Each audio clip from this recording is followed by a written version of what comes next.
Hello everybody, welcome to Handmade Hero Show, we code a complete game live on stream. We have a bunch of work to do now. One of the problems with sort of getting down to the nitty gritty here is we have so many things we can now start polishing up and actually finishing and getting proper, because we've got the art importing working and we have editing facilities as well.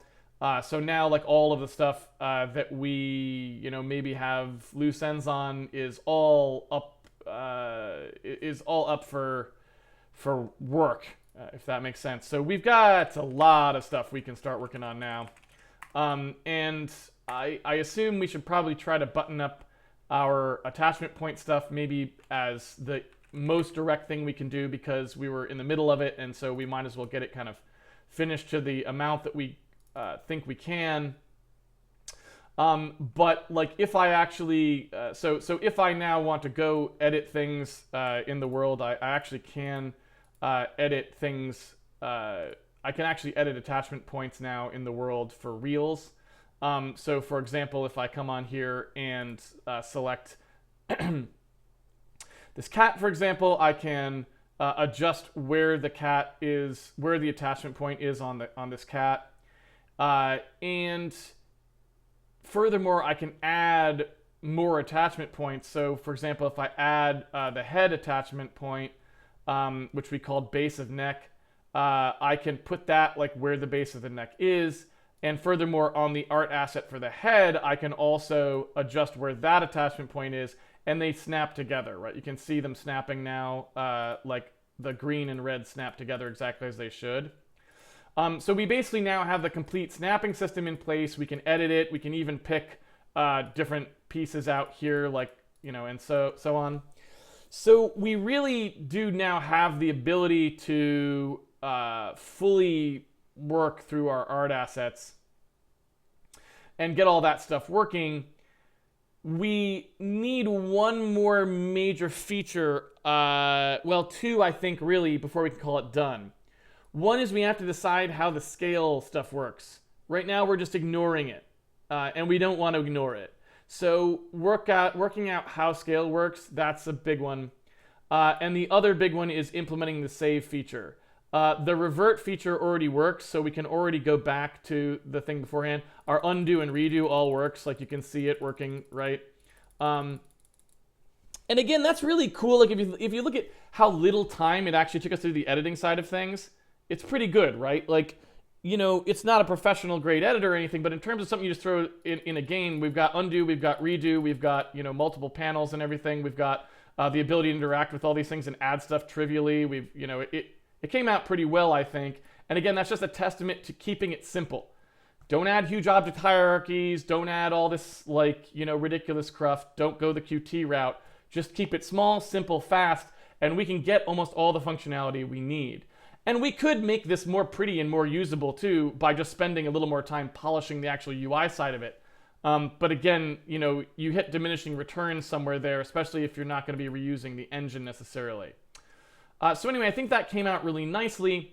But again, we do need to now actually think about how we're going to do save. So I think, if I'm not mistaken, sizing and saving are the two things we really want to do. We want to actually go work on. And I think that's the end of what we would need in terms of support for alignment. I can't think of anything else that we're missing. I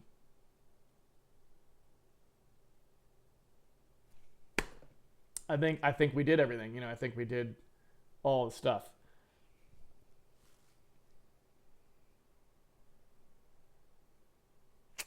Yeah, I really can't think of anything. So I think if we just, maybe we'll do those on this stream, let's get those buttoned up. And, it may even take two streams, because the save feature, we want to save to text, I think, as well, to have a permanent backing store. Just saving the HHA is not going to be very hard. That'll be quick, I think. But saving to the text file is going to mean we need an input parser, and we got to validate that they come out the same and all that sort of stuff, right? So we kind of want to look at that a little bit more carefully, and we'll see what we can do there. Now, when we finish that, though, we're then going to have to start working a lot more on everything that exposes. Because at that point, we're kind of in wide open territory. At that point, and I should probably also make these snap the corners because they drive me insane, the fact that they don't. But other than that, at that point, we got so much stuff we can work on. We've got the lighting can be improved. We've got ground cover we can add. We can fix the camera and do the final camera code now. We can look at how we're going to do the Z-bias offsetting. You can see that these are wrong right now. Like, you see how there's a gap in that? The reason that because they're on the same plane. So we want stuff like biasing the head forwards, the things that are attached to be biased forwards. There's just all this stuff we can now do as we look to make the game look professional, right? So there's all this polish work that this opens up now. How do we want to actually get these lights in there? All of that tuning becomes available because we finally know exactly what we want. And I think it's looking pretty good. Like, this looks like roughly what I wanted the game to look like. And so it's really just a question of polishing everything up now. And, I don't want giant light cubes sitting in the environment, and I want the light to spread a little bit better and more evenly. And, I want to get rid of those sorting artifacts and, the Z-buffer artifacts and stuff like that, right? So there's a bunch of stuff I want to do there, but otherwise, it's like, yeah, this is starting to get good. And so I want to go ahead and push towards that. Also, I would like to emphasize just how good the lighting makes things look. If you look at what this looks like over here, you can just see how uninteresting that is. Whereas if we look at the lit region, just having that color spread is just really good. So, I do think having lighting in this game is a good idea, and I think we do want to push forward on that. I think we can do a much better job than we're doing now, but just lighting is hard. So, it's always an ongoing process. So I think that's where we're at. Don't we have another cat too? Didn't we put another? Wasn't there a cat maybe in the upper room here? Yep. I forget where the cat is. Oh, it's in the other bedroom. Yeah. So we had another cat here. This was Fred. And so we could, as further testing, if I set the base of head there, and then I set the alignment point for the head there. Again, seems pretty good. Also, that's roughly, I guess, where the cat should sit. So again, yeah, you can just see, like, now that we've got that, it's really trivial to just snap things together and make them work right. And like I said, now it just exposes all of the things that we're not doing right, like getting figuring out how we want to handle the Z-bias. You can see this is the part I was talking about yesterday, where we got to figure out how we want to stop them from clipping. Some of the stuff's easier than others. Obviously, the fact that, like, the head wants to be offset a little, that's a really easy fix compared to the other ones. So anyway, yeah, I think we're good. So I think what I want to do is just let's finish off the alignment editing stuff now, and I think that's probably the easiest or best thing for us to be doing. Yeah, I think that's about it.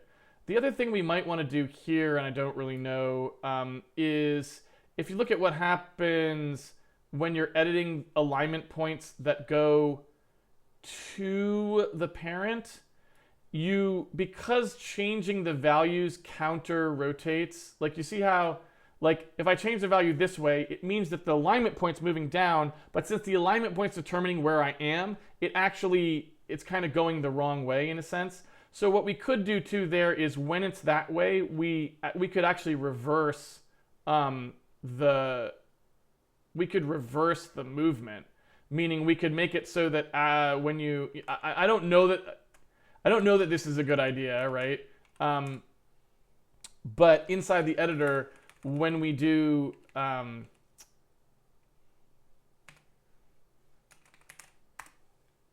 let's see, in here, right? So when we do, like, edit align point, And you can see us changing like the p% here. What we could do there is, because we know the difference between the two p%, we could like swap them. You know what I mean? We could change the direction that the p% is actually being dragged. Again, I don't know that we actually want to do that, but we totally could do that. And it would just be one if statement here. It'd be like, if it's to parent, do this thing. I guess I don't care. All right. So I'm going to get started. I'm going to try and get saving working back to the HHA first. Well, actually, you know what? Let's do the harder problem first. Instead of saving, let's work on sizing. Because I think there's some stuff that we are going to need to do there that's kind of a little bit full-throated.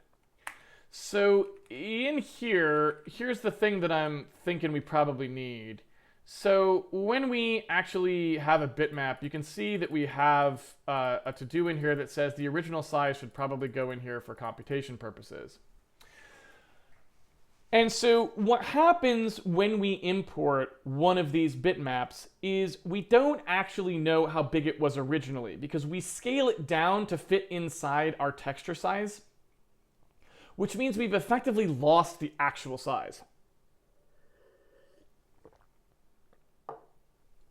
When we go to draw it on the screen, we probably want to draw it proportional to how big the artist made it originally, and then subject to the sizing information that's placed in the actual like align points themselves, right? So if a thing says, you know, here's how I should be scaled in this circumstance, then it will use that scale.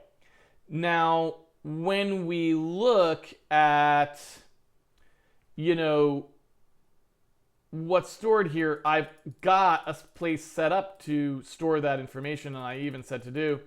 It seems like maybe we just should store origdim here, basically. And then when we draw things, they can all be drawn as a proportion, like that amount. We can use that as that times the size is the size you appear on the screen, so that you always take into account how big the thing was originally, and that helps maintain sizes relative to things when the artist kept the sizes consistent, right? Right now, we aren't doing that. Furthermore, it would change how we were actually importing things here. So if we go and look at how we were, so like we import the images into the HHA here automatically, and we call this downsampler. And one of the things you can see here is when we're doing like extraction of a particular image, the way that it works is in the two cases where we've got single tile or plates, we just get the downsample for the fit. And here we don't do that. We do the downsample fit before we ever find the thing we're using. And the reason for that is because we didn't want to scale different pieces differently. But now we just could, right? Now we can just shrink things down only as much as they need in order to fit into our texture tiles. And then after we do that, we can,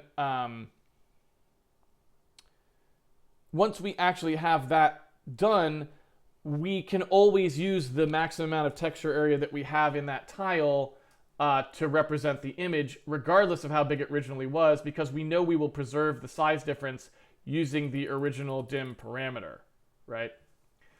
And so I do think that's a valuable change, and I think that's how I would like to do size.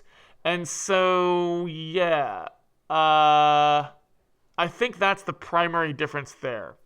Now, the only other thing that we need to think about is, in terms of size, is just where the actual size stuff takes place relative to the size of entities themselves. And again, that difference was mostly about the simple case of, is a cat's art assets, you know, a quarter the size of a human's art assets in terms of their align point size settings, right? Or does the entity of a cat get set to that lower size, and the align points are just set to 1.0 or something, right? So I don't really know the answer to that question. And so I think what I would say there is we'll probably just I think we'll probably start with the default behavior being that things are set to a size based on their real world size, and that size is in the entity itself. And then the align point information is only there for fixing errors that then occur from that. I think that makes the most sense to me out of what we could do. So I think that's what we're gonna go with. Okay, so if we assume that that's how we're doing things, then that leads to what I think is the final change I want to make to our HHAs. I don't know if there's any other important changes we need to make to finalize the file format for version 2, but that's one of them. And yeah, like I can't think of anything that we're really doing that needs to get fixed beyond that. Like it seems like everything else is pretty good so far the way we've got it. I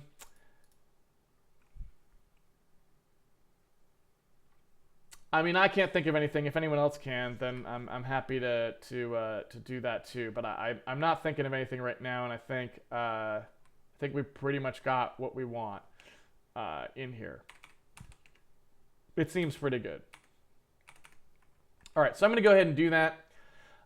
What I want to do first is in the HHA editor, obviously, if I want to have that orig dim stuff in there, then what I'm going to do is anytime we read a v0 file, the dim there is actually direct, meaning the orig dim and the actual dim are actually equivalent, and so there's no change that needs to happen there, right? Another way to say it would be that these are always equal, because we didn't ever do any downsampling of that data before, so it's always going to be proper and look like that.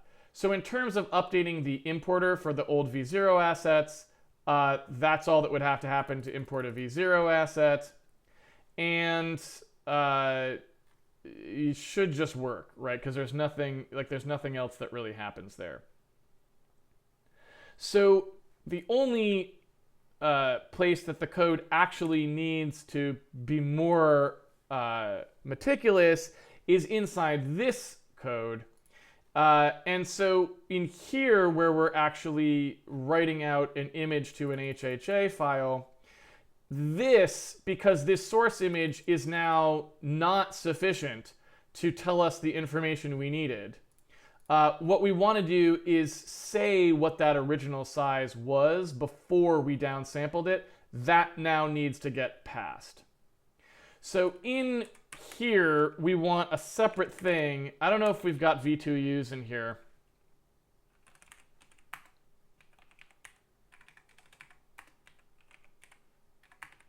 Oops. Oh, right. We got a types file. So we've got no such thing, it looks like. Oh, whoops. We only have just the real 32 ones. We don't have the ability to specify like a dimension like that, unfortunately, which is really too bad. But it looks like that's just the way it goes sometimes. So as a result, we would not be able to just call a v2u there. I could just be saucy about it and actually just make one of those so that we have one, meaning it would just be this, right? It's the exact same code. The only difference is it's named a little differently, right? So it looks like this, probably. You know what I mean? And so v2us are usually addressed this way. I would say probably you would want something like this going on, though, because W can be confusing if you throw that in there, right? You get confusion with the XYZW. It's unfortunate that XYZW happens to be a thing, but it kind of is, so, you know, off you go with that. So anyway, I can pass in here an origdim value, and then when we do a write image to HHA, when we come through here and set these, I can, you know, also put them in here where we want to put origdim 0 equals U16, origdim width and origdim height, like so, and those are like the sum total of what would need to get updated, right? So here, if we were to write this asset back, like for example here, no, where is it? Where do we actually flush the asset data back? So this writes the error streams. This writes the asset data. But where does the asset get written?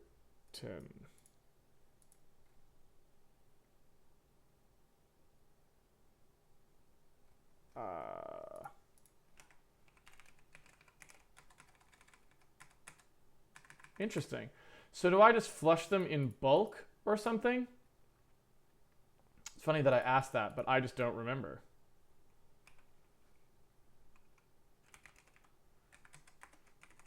Like, where do we actually save that out?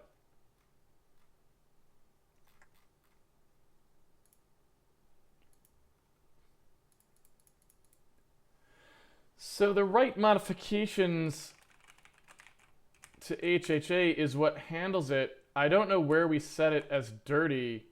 I guess it's just any time we called that.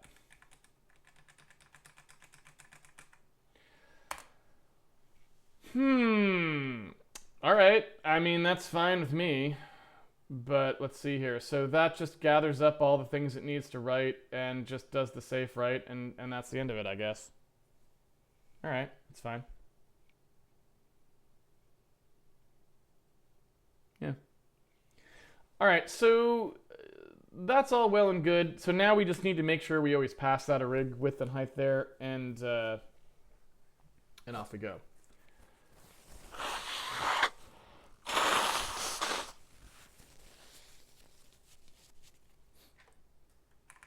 I'm getting those winter sneezies. So inside here, you can kind of see when we do this extract image, the source image width and height is actually the origdim. So, you know, we know exactly what it is. So it's pretty straightforward in this case to just set that, right? So we would know what the width and height are, and we can now pass that when we write the image, because regardless of how you downsample it, it's still that is still the original, because it doesn't do any like sub-tile plucking, basically. So yeah, and I don't remember what's the difference between these two. It's just a size difference, I guess, is all it is. So I don't even know why we do that. I guess asset max plate dim is just a guard against doing anything too large. So that's the same thing would happen here, right? And so in both these cases, all we really have to do is just pass before the image, right? We just pass that original dimension down, and that's all there is to it. So it's really only the multi-tile case that's at all interesting, because that's the one that actually changes the sizes of things, because it's plucking out actual rectangular pieces inside the tiles as far as emptiness is concerned. If we look through here, we can see that happening. We produce an extraction here by by doing this tile image bit. So what that means is the tile image will have the dimensions we actually wanted. So the original dimensions here are just the tile image width and the tile image height, right? Because that's the part we extracted. So I think that's it. And now that will always get preserved properly. So if we now went and put into our code something that uses that information when it goes to actually do any rendering work, meaning when it tries to compute the size of things, it's going to actually use that information potentially.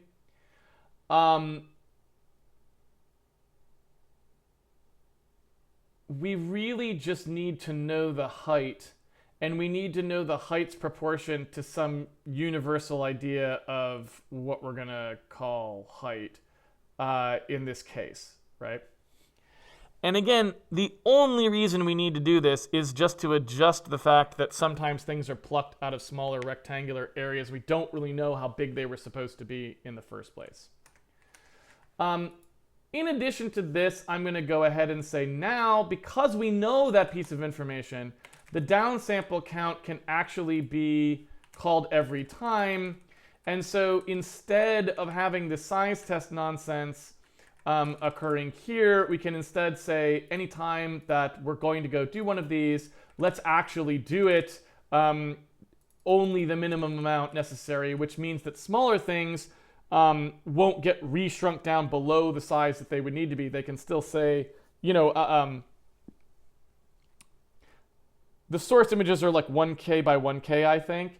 If you only had a little bit of that occupied, when we go to shrink it down to fit it inside like a 256 by 256 tile, if it was already 256 by 256, we won't shrink it, right? We'll leave it so that it'll fit in there and use the maximum amount of area. We won't keep shrinking it down just because we're trying to obey a general idea of how much each thing in the entire file should have shrunk.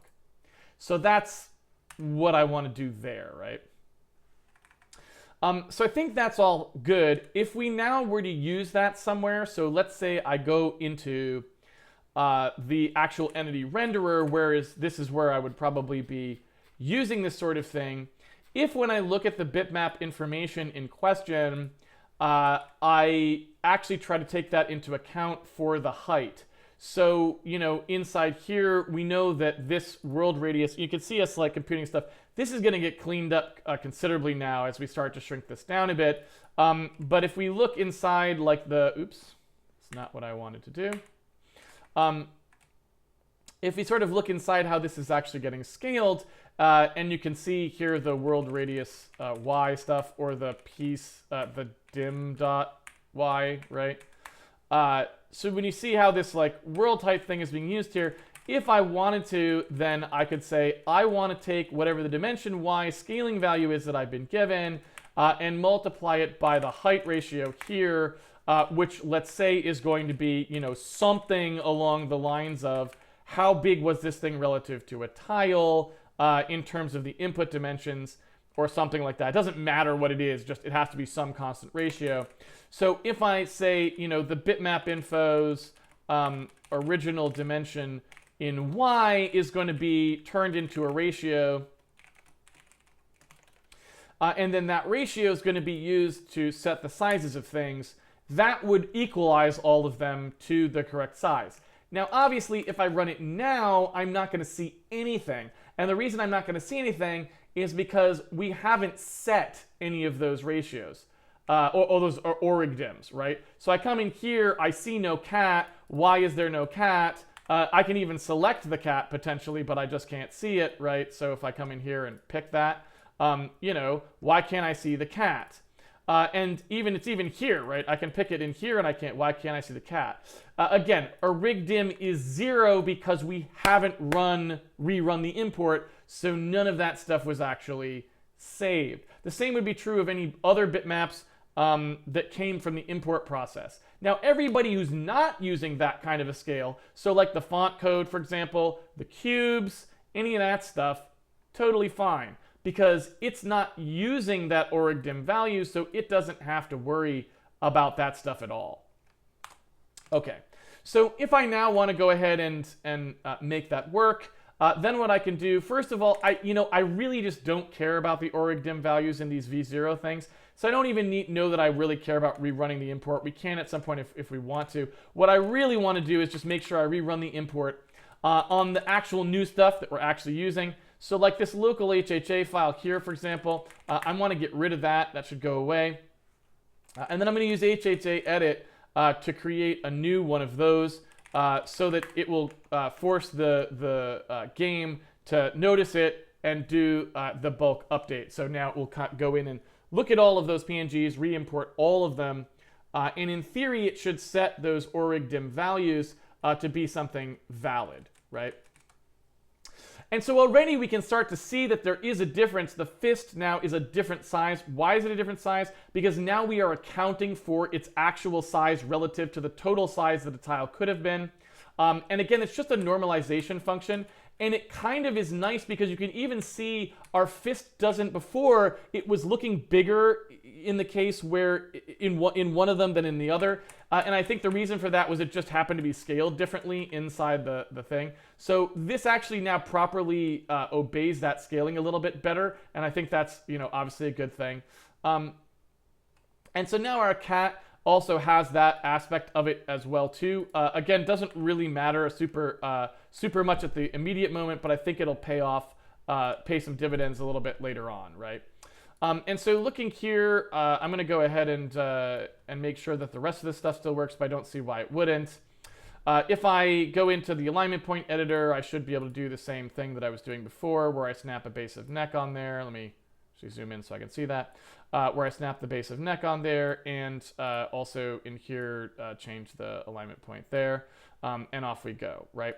So now we can see the cat size, and honestly that's probably more what a normal cat size should be. Again, continuing to expose new things we need to work on though, you can see that the cat doesn't really look that good scaled down that far. Why doesn't it look that good scaled down that far? Well, it's because we're not using MIP maps, which we're going to want to turn on sometime soon as well. So that'll be an interesting thing we can do to improve image quality further in addition. So again, we continue to have we're getting to the point where we're opening up huge amounts of things we can work on that actually make obvious, serious improvements to the way the game looks, and that's where we want to be in terms of getting our art and visuals a little bit more finalized. Okay. So that's all well and good. Don't think there's too much more we really need to think about there. I think that's all we really need for the sizes. So now let's focus on that saving value and on the scaling values that we're actually getting applied here in addition.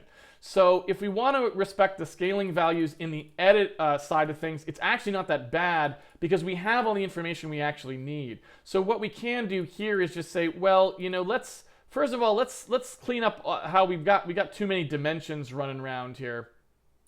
And so if we look at this world radius thing where we grab the P stem out of there and then we do all this garbage here, what we could do is let's actually consolidate on that world radius stuff, because now we sort of know what this actually should be.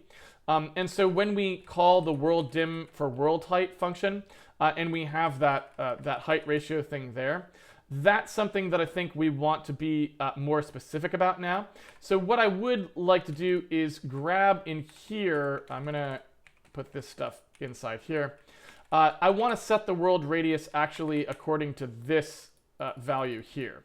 So when we get the world dim back, I'm going to put it like so. So when we set this information up, we get that that now newly corrected dimension values coming back here. Then what I'd like to do is take that height ratio. I want the height ratio to be multiplied by the combined ratio of what the parent wants to do for scaling and what the child wants to do for scaling. So what that really suggests to me is I kind of want to come back here, get that set up ahead of time. Once we get the child align information back, I want to say, okay, the child align Size multiplies the height ratio, like so. And then I also want the parent align size to multiply the height ratio, so that both of those inform the total size that the thing should be at the end of the day. So again, moving back into the edit mode here, if I, you know what? Our cat may be slightly larger than I had hoped. I'm just going to go on a limb here and say that.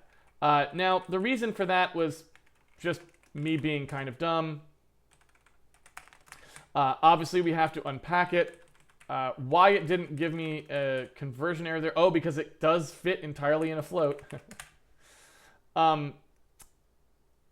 I apologize for making a huge cat that could have destroyed the entire world. I will try to keep that to a minimum. Let's try that one more time. And now let's try and play with that part of it, right? Yeah. Pick that. So let's see now. If I want to set the size of this thing, I should be able to, right? So this lets me put in an adjustment value, right? So I can change if I want its size to be different. Again, that's not the entity size, that's just the size of the attachment point in this case. One of the problems that I see here is I can't seem to get to the other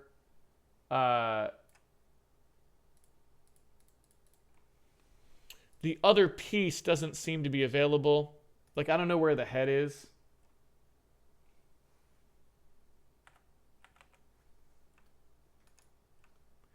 We probably should have the other pieces available in this case. Oh, well, and you know, the reason for that is because it's not attachable, I suppose. Now that I think about it, right? Gotta work on this the ability to pick those things and center around them. So yeah, if I add the base of neck, that should be the thing that allows the head to show up, now that I think about it. Because there it is now, yeah.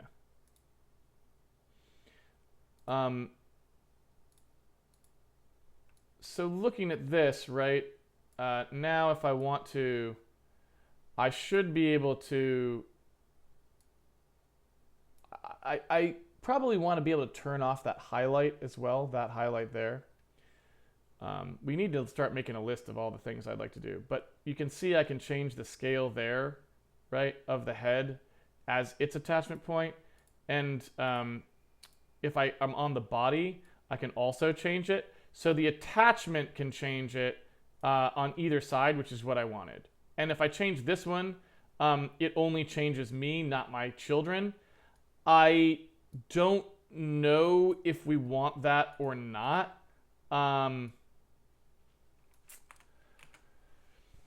That's kind of a tough one.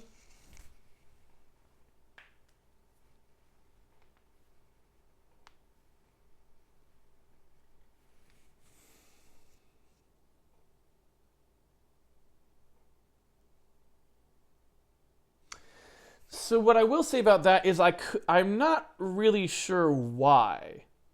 I would have thought that that should have cascaded. And the reason that I would have thought that it would cascaded is because when we actually go through doing this, we save the scaled X and Y axis, and that's what we actually use to reinterpret the sprite size later. So if you were to put in a higher value here, which is exactly what we're doing, I would have thought that that would have caused the children... Oh, so it properly scales the location. It just doesn't scale their individual size. So no, that is exactly what I would have expected. So I don't know which one of those we want to do.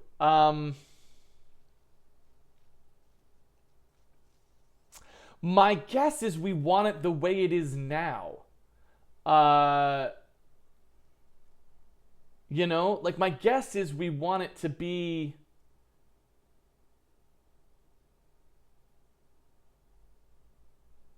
My guess is we don't want it to scale the children because these are adjustments for bitmap size differences, and so I don't think we want to do it. It's really easy for us to do it. What we can do is we just have another array here that's just like scales, you know?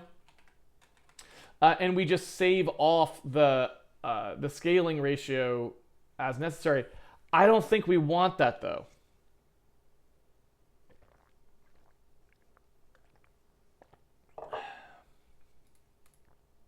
So I think that may be the only thing I really want to do there.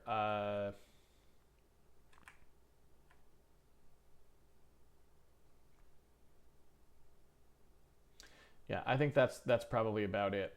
So one other thing that we may want to consider while we're editing this stuff is if I go into the, because like I said, while we're trying to figure out what the final file format is, inside here, I don't know to what extent we may want to add one more thing, which is a z-bias value. You know what I mean?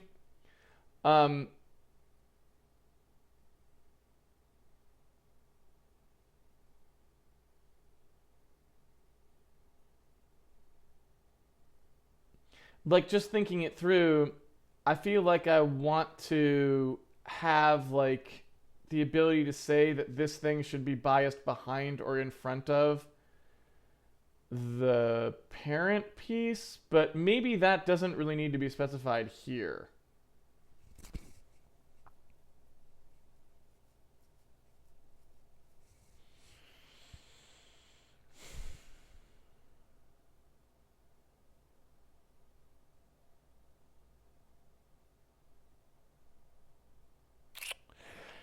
I'm kind of torn on that.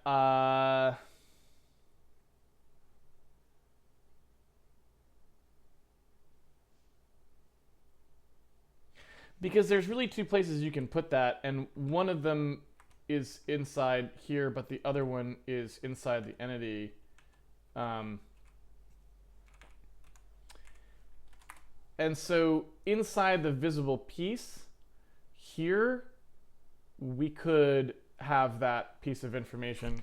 Oops.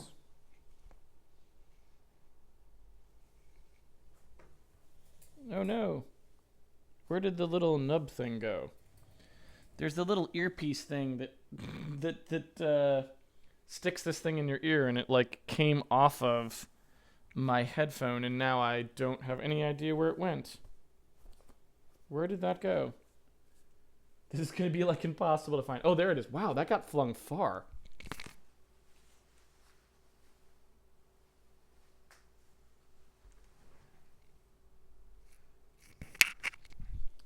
My goodness. Never had that happen on stream before, or not on stream before, I suppose. So yeah, I guess what I would say there is, I guess we'll just not specify that in the art assets at this point because it's not super art asset-esque, I guess. Especially because like any animation that would happen wouldn't be specified in there, and you could see the animation wanting to move behind and in front of things potentially. So I guess I'm going to go ahead and say it is what it is at the moment, and we really don't need another element of it. That's what I'm going to say. All right, so taking a look a little bit further down in this process now, we need to have some way of actually going and writing this stuff out. Writing it back to the HHA, I think, is actually totally trivial because all it is calling the calling the dirty flag. I think that's really it. So like when you hit save, all it really needs to do is when you do that dirty flag, then you just go ahead and set it. So I think what we would do is say, all right, if you're going to write out to an HHA, then we just run through what you've edited and we see which HHA files would need to be modified, and then we write back to them. I think that's really it. Now, granted, I don't know if you're allowed to edit multiple HHA files at a time. I don't really remember what we required as far as that's as far as that goes. It looks like allow editing would be the thing. And so I suppose we can just say we'll set the modified flag anytime that we actually touch one of these things and go from there. Now, we could be a little bit more careful about that, and we probably should be. So here's the thing. If we just inside editor, like, you know, when we do an edit change, if all we did was say set the modified flag anytime we touch a particular HHA, that's not fantastic, because what that would do is it will make it so that our it will effectively make it so that our HHAs will be set to dirty whether or not undo has undone the changes to them. So a potentially more useful way to do it, or powerful, if you will, for the user, would be to actually spin through the undo buffer and see if there's anything in it. And if there is, for each thing that's in the undo buffer, mark the HHA file at that point. You know what I mean?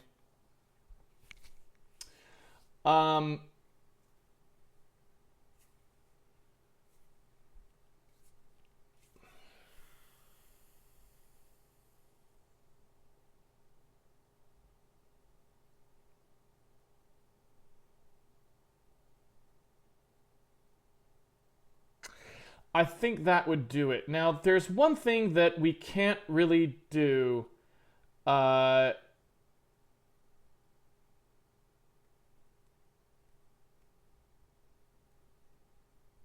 There's one thing that we can't really avoid, which is that since these edits kind of happen directly into the memory that we're using,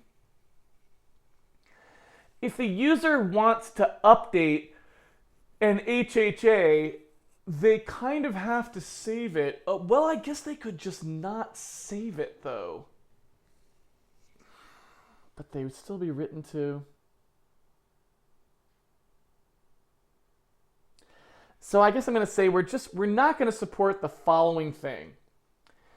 If you make changes to a file, if you make changes in the editor, you are not allowed to update the art assets using the import pass without also agreeing to save your old changes. Make sense? So basically, like, the update flag, the save button has to be, like, there's two things. There's save and there's, you know, import and save. But there is no import without saving. Like, that's just not allowed. I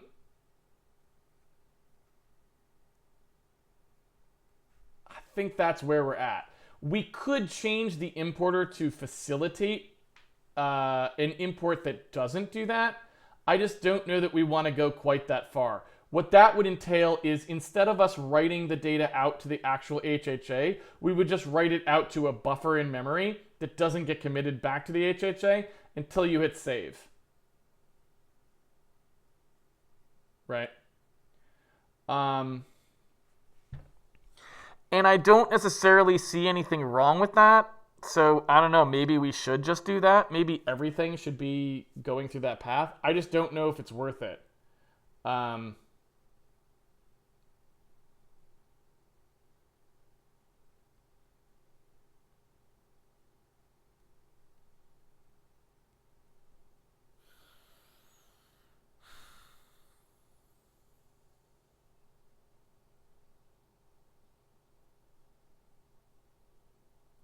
I'm kind of conflicted about that. But, you know, in order, just to give you an idea of what I mean.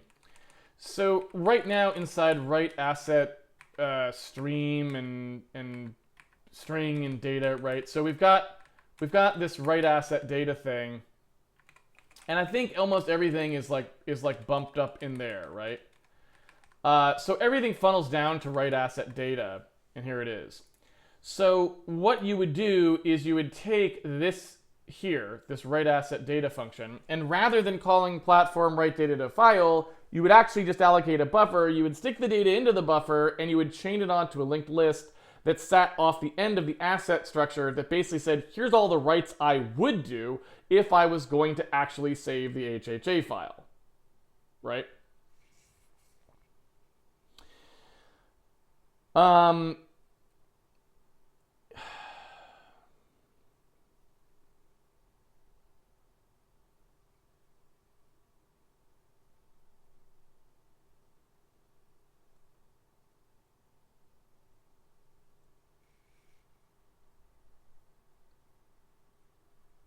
Does anyone have any real opinions about this?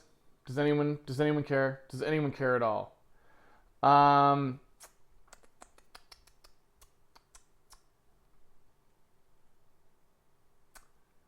don't know, my friends. I don't know. So I guess what I'll say there is, I think it's 6 of one, half dozen of the other. And I'm not like super concerned about it. So I think I'll just say, look, let's do this for the moment. In here where we've got our check for art changes thing, let's go ahead and say that that is actually going to be bound to an in-game editor feature. So, you know, in here we effectively have, we've got the save key, and we've also got another key, which is like import and save, something like that, right? And that one is always available because you can always look to see if there's stuff there to do. So then what we would say is, you know, anytime that's going to happen, we would go to check for art changes and actually call that, and it would, you know, kind of do its thing. And we would need the save feature to actually be available here. So like we would need to then do like if, you know, should save, we put that in here, and that's up to us. Anytime we want to actually implement it, which will be coming up shortly, we put true in there. You know what I mean? And so that means we would be able to have either of those two things called. It also means we could avoid doing that on startup. So in here we have an import and save feature that we can access anytime we want, and you know, we don't have to use it if we don't want to, right? So I think that's all well and good. Looking at the way this code's going to play out, I think I'm fine with that. So that means that inside the asset system, when we actually do our check for art changes there, this can go away, right? So we don't need to do it on startup anymore. You can just, if you wanted to pull in art assets, you could, you know what I mean? And we could even make a thing that's like force update. So if we want, we could even make a button that's like update everything, even if it doesn't look dirty. I'm telling you right now to pretend that it is. So force a reimport of this stuff, right? So I think that would do it. And that would basically be it. So, you know, if we then went in here and said, well, you know, we've got this local HHA file here, and we delete it, you know what I mean? Then when I run the game, in theory, I come in here and, you know, we've got, you know, no art assets, right? If I create one of those as a dummy file and leave it there, then the game opens in edit mode, and, you know, I still can't actually see anything, as you can see, and like, you know, nothing's here. But if I go into the editor and now say, look, do an import, it would probably be nice if we added a progress bar, but, you know, beggars can't be choosers. It'll import everything and then return us to the game. And we can call that anytime we want. So we can, you know, call the import and save anytime we want to update art assets. So, in theory, that means if we go in here and we say, well, we want to update some of our artwork now. So we've got like one of these stone floors. Is that what we're on right now? I think we're on a stone floor. Yeah. So we've got one of these stone floors. We go into edit it or whatever. And, well, I guess let me do it this way.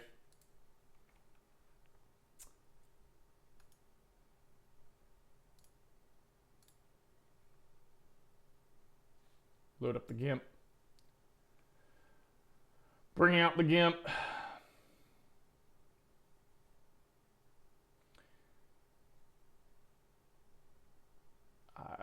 Okay.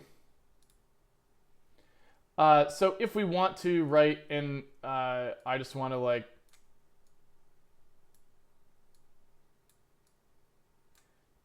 do some change.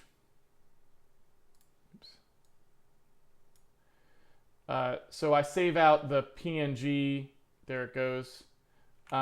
If I then was in here and said, well, re-import that please, in theory it should, right? Like, at least I think it should, although it doesn't look like it should. It doesn't look like it did.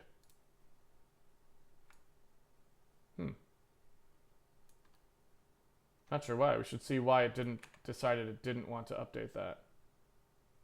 I did save it, didn't I? Yeah. So I'm not sure why that... Oh, here's another question. We don't flush our textures currently, do we? So I bet it did update, and we just don't flush the textures. So that's another thing we can do today, is force flushing on textures. So I assume it probably did update, and now if you look, yeah, right? So it would be nice if we force flushed the textures that were in question there. I don't know how specific we want to be about that, but if we force flush the textures, then what we would want to do is in the game assets, we would just want to make sure everything got resent down to the graphics card. Doing so would require, yeah, we want just some kind of a full flush feature. So we just say, look, there's been an update. Go ahead and flush everything. So in order to do that, what we would want to do is it's basically have a bunch of free asset calls, right? Like we'd want to right in here, we would want to go ahead and make sure there was some way we could do that. We've never had to do that because currently the only time we ever evict is in the case where we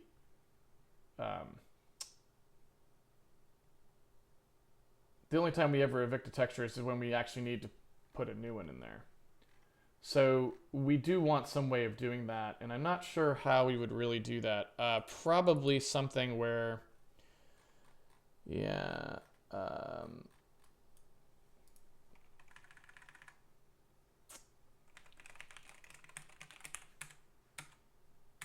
some of this stuff kind of needs to get rewritten anyway. So you can see it here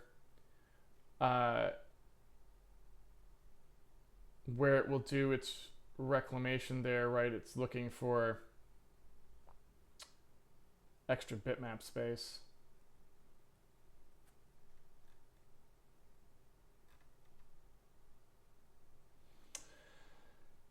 So, looking at this, you can kind of see why we probably want to update this code anyway, right? Because since we have actual texture stores now, whereas before we always loaded and processed the memory directly from the asset system, it's just more efficient that way. It seems like probably what we would want to do here, right, is we want to be able to just load it directly into the texture store. Probably. But you can see how we're doing it. Like we've got this remove asset header from list, right? And you can see us doing merges and stuff like that. You can see us doing that all in here under the acquire asset memory banner. But really, none of that's necessary to a large extent, especially not for textures. For audio, we'd have to kind of think about how we want that to work because audio might want something there. But in terms of textures, again, we don't really need that because we don't need to store our textures in memory ever because they always have to be on the GPU anyway. Or in the case of the renderer for the game, the software renderer, they would want to be in the software renderer's memory. So I don't really know what I want to do there.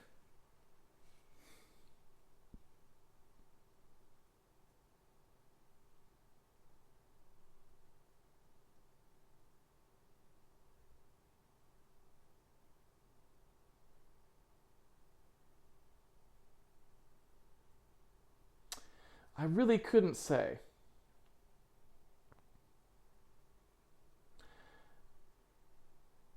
What I would like to do is make it so that what happens is our asynchronous loading code is really just code that uses a temporary transfer buffer, moves the data into the transfer buffer, generates the maps, and then uploads it to the graphics card. Never actually tries to allocate any permanent storage because that's just not what it would be used for, right?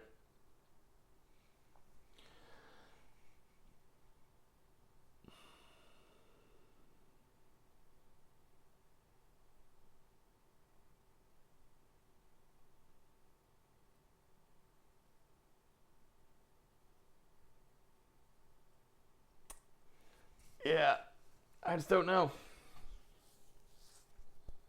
I really just don't know what to make of it. Um,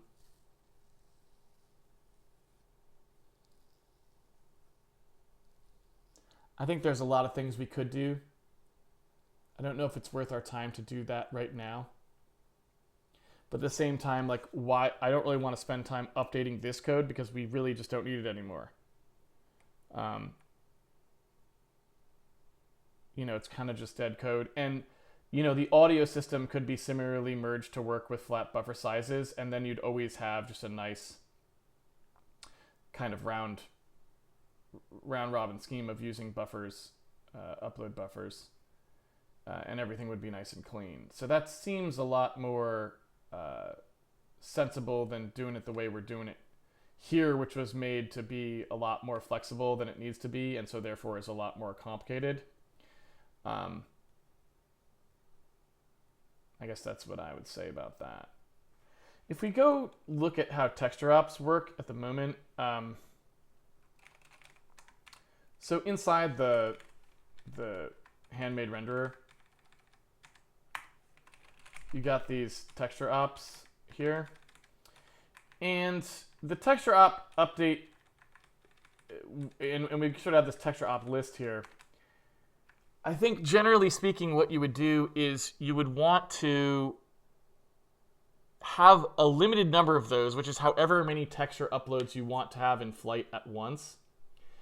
And then you just leave those allocated, and every time you need to do a load, you load into whatever texture ops you have available. If you don't have a texture op available, you just don't issue the load, and that's the entirety of what you do. You know what I mean? And then the asset system doesn't actually have any memory at all for textures. It only has memory for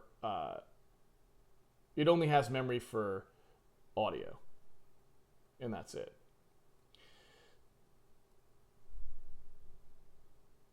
So that seems good.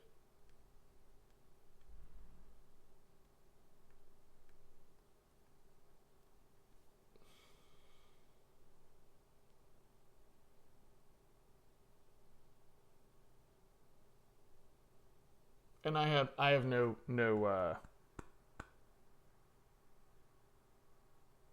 beef about that.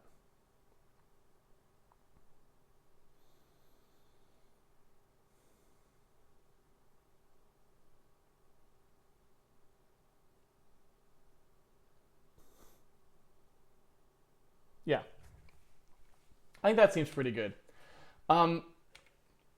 It does make the texture op texture op list, texture op update stuff, it does make that a little bit maybe want to be more on the app side than it currently is. So I'm not really sure that that doesn't need to get pulled out further. So rather than looking like this so much, it's kind of more of a... It's kind of more of a thing that you allocate and then you just pass in the list, which I think we kind of had flirted with, but I think now we can kind of see how that really should probably work.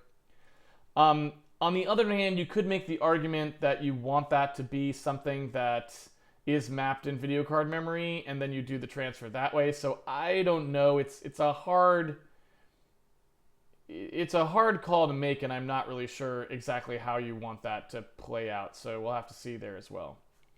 All of that's kind of just a long way of saying I'm not sure how I really feel about that update pass, and I feel like it really wants to be merged with a, like, when we're doing that, I would like that to be merged with a thing that works here for doing on-demand reloading. I'm gonna back out these changes here and then overwrite this back to its original form. And then I guess maybe I'll just try this rewrite now. I don't know if that's a good idea or not, but I'll just explore it and see how much of an investment I think that's going to be. So looking at how we do our loading work, you can see here, when it goes to do finalization, you can see it effectively adding a op to this texture op queue here, right? So it's like saying, all right, I got an op, I'm going to add it to the queue. If you look at what that actually does, so here's add op. If you look at what that does, you can see here that it tries as well as it can to actually get an op to do the transfer. And if it can't, then it just kind of hard crashes, right? And again, I don't think that's a particularly good way to do this, because I think what you would rather do is not actually start an operation that you can't finish. So probably what you want to do is when you actually go to load, like a bitmap in this case, then one of the things that you need to do is begin a task that actually has a texture op transfer associated with it. And if you cannot get one of those, then you simply don't run. You know what I mean? So that's really more what I want to do there. And we know ahead of time exactly how much memory we need for that transfer. So it shouldn't be particularly hard for us to guarantee that that's the case. And the renderer should be able to satisfy that request for us pretty easily, given that we can guarantee that we're always using a fixed set of these things.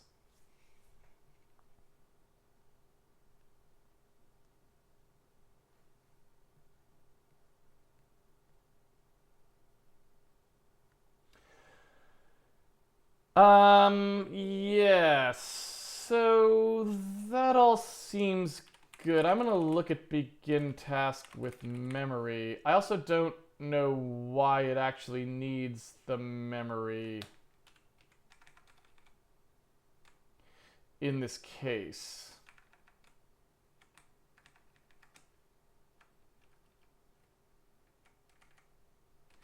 It's just the memory for that is the only thing it actually needs.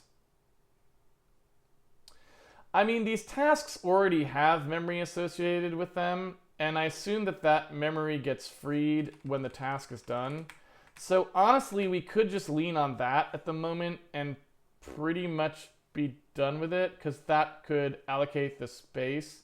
And then that task could just be actually considered done only when the op actually gets retired. I want to see how many of these we planned on having. I'm not really sure I actually want to do that, but...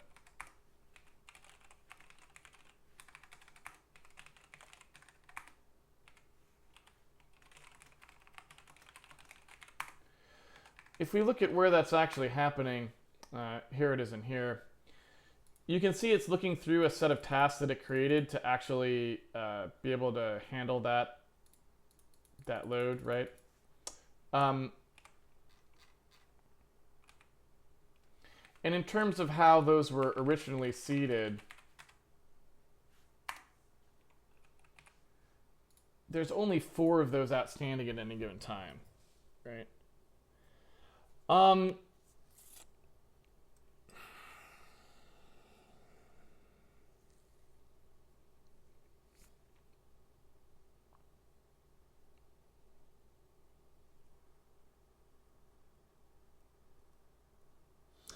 Yeah, it really just feels to me like the right thing to do would be to have a blocking call that you use to upload a texture, because in some circumstances, on a platform where you can upload textures asynchronously, there's no reason to wait around to upload them asynchronously, or to upload them synchronously. But we have to do that in OpenGL because OpenGL doesn't really understand threading properly. Just tough calls. This is probably the most intricate part of how things usually go, right? When you've got like background loading that wants to do something with the GPU, that's like the worst possible case, because you have 2 asynchronous things happening together. So yeah, I'm just not sure how I really want to make that happen. But what I can say is, let's say at the very least, here, if I wanted to look at this task stuff here, when this actually happens, I could back off and say, well, you know, if I don't get the... if I try to get the texture op and can't, then I just won't try to do any of this. You know what I mean? I also don't know if immediate, like, let's see, who actually calls immediate? Is it nobody? Who actually uses that?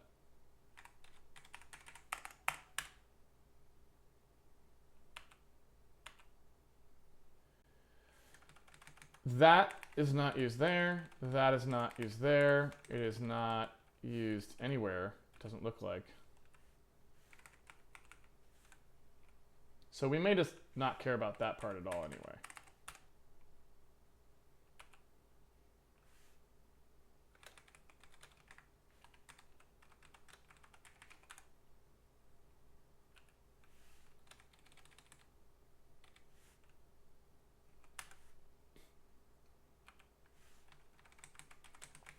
So literally no one ever used the immediate thing anymore. It used to be used for, I think, background compositing or something like that, but it's not used anymore.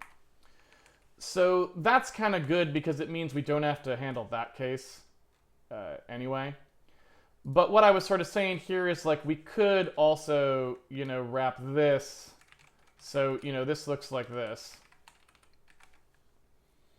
We could wrap this part here, you know, like, did we get a texture op? And if we didn't get a texture op, then don't bother trying to, you know,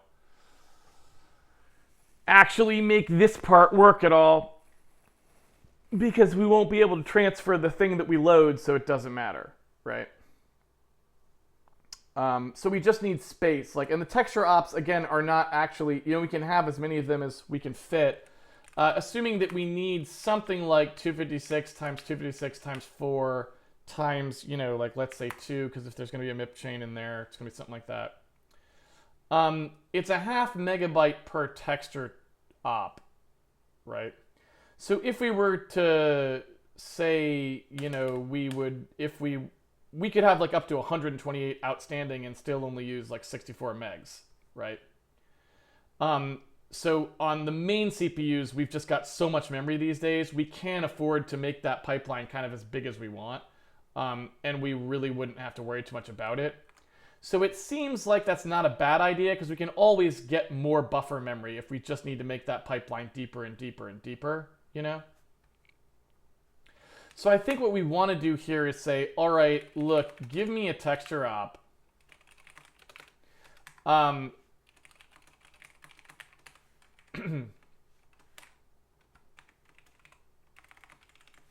Something. If we got a texture op, then we actually proceed with the transfer. If in here we try and fail to do it, then we do like cancel texture op so that it knows that it's not actually going to be used. You know what I mean?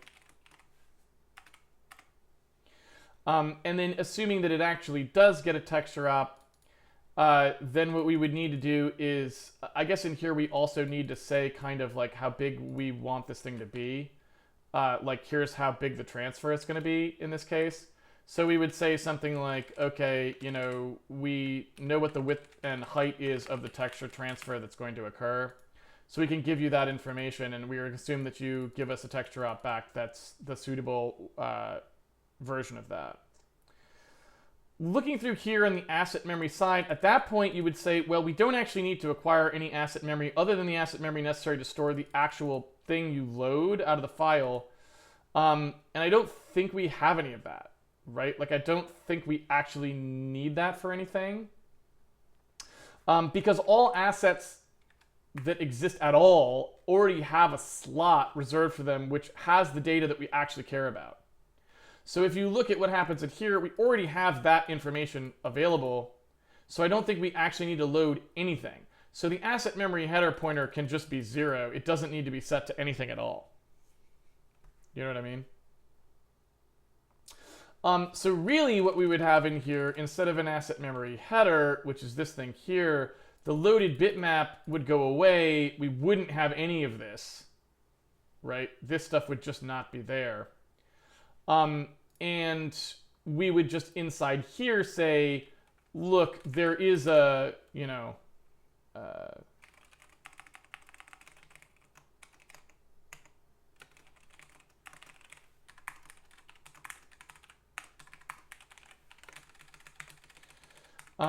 there is going to be like the information we need to get out of the asset, and you know, maybe that should be in place of that there, right?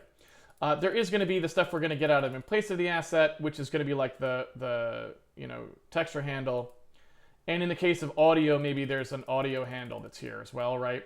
So the asset system just responsible for providing that piece of information back to us.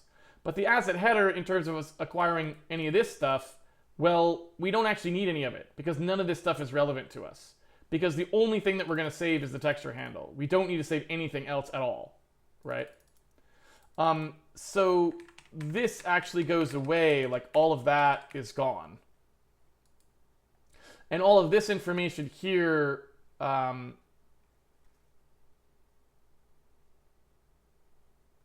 want to say even the texture handle itself could have probably been allocated out here, but yeah.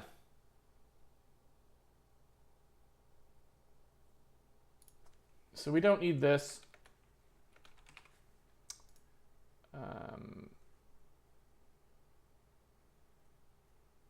This actually does need a free list. This part here. And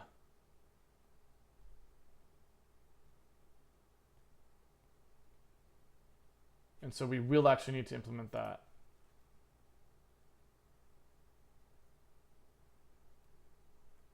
But that all looks good otherwise.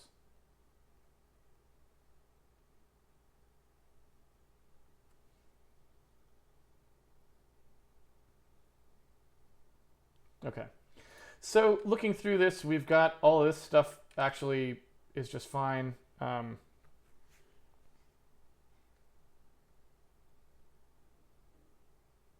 Everything looks just fine.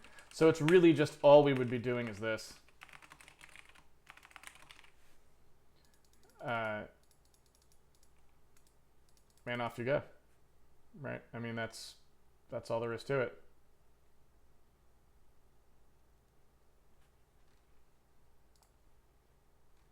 So we do begin texture op, cancel texture op there, and like a complete texture op up here or something like that. So in this case, we don't do loaded bitmap, right? That's not what we'll be getting here. We just want the texture operation itself. And so inside the work structure, we would need to store whatever the texture was that we actually used. So inside here, we would have work.textureOp equals textureOp, which that one, whatever the one is that we got. And so inside the, what is it, load asset work,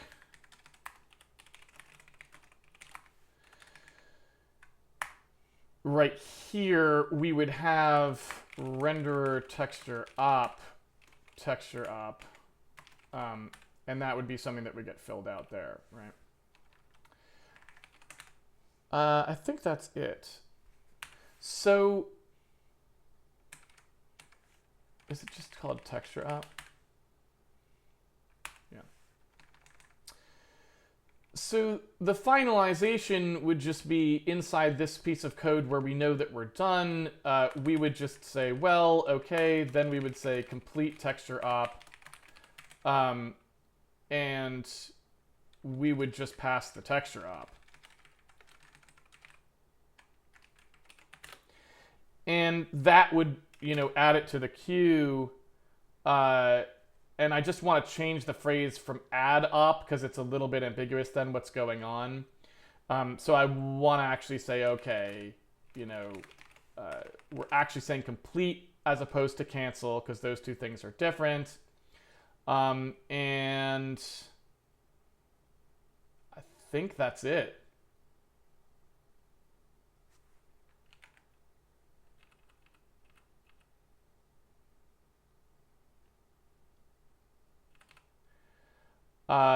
Yeah, I mean, I think that's it. So in here, when we actually do, the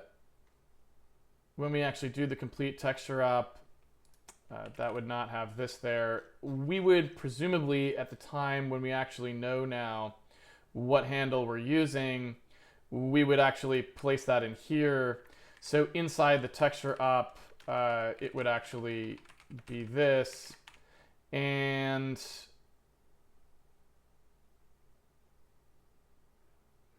sorry, it would actually be this, and that would be that. In addition, the texture ops themselves, they don't really have anything now. So, when we do this smush down, I think you would want that to be the case, so that you're really just looking at there is only one kind of texture op. It's basically saying that this data will overwrite what's in this texture handle. Everything else is pretty much is what it is. And I think that's it, right? So that would be just a lot better. Like everything about that is just a lot better than it was. And so then we would just set that texture op like so. So we get one back after doing this. I can provide the op queue in question here so that all flows nicely. We can also, if we cancel, we can also provide the queue. So that's always available to be used as the free list. So that all flows properly. When we actually go to finish it, we do this. And then we never actually call that allocation, right? What that means is now, anytime we were going to update an asset, we can actually just clear its texture handle and be done with it, right? So if we clear its texture handle out, then we know that texture is not valid. I believe there is a test for that. I hope there is a test for that. I don't really remember if there's a test for that or not, if I'm honest about it.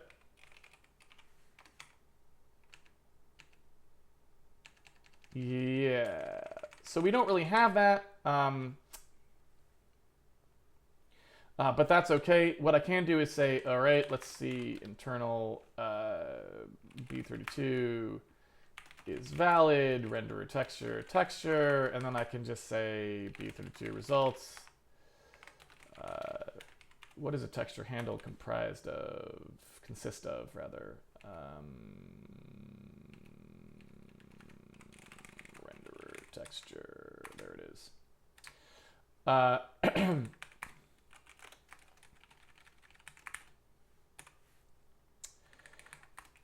So yeah, if we want to, we can also just reorganize this like so, so that we also have the ability to just refer to this as a packed value, and in that case, we just say like the packed value equals 0.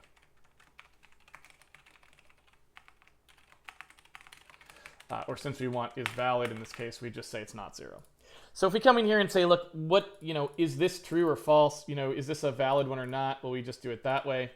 And so then when we actually go to access a bitmap, it's a lot more straightforward. We just look to see whether or not it's got a texture handle. And if it doesn't have a texture handle, then off we go.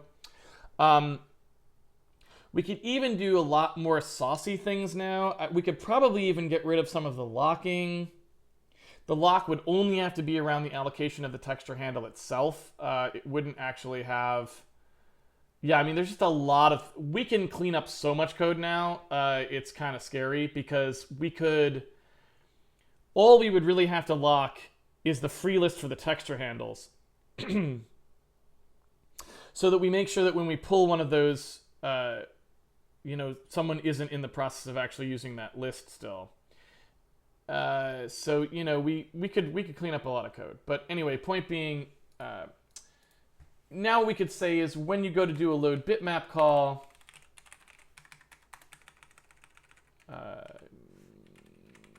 here, when you go to do this sort of thing,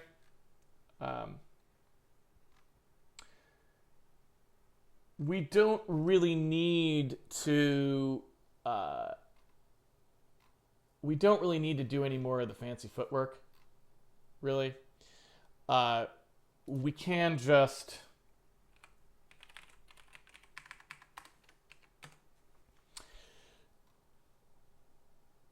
in here just assume, oh, you know what, we have loaded as well, so I guess I don't even, since we have the loaded flag, I guess we don't even really need to know that. So yeah, okay, never mind.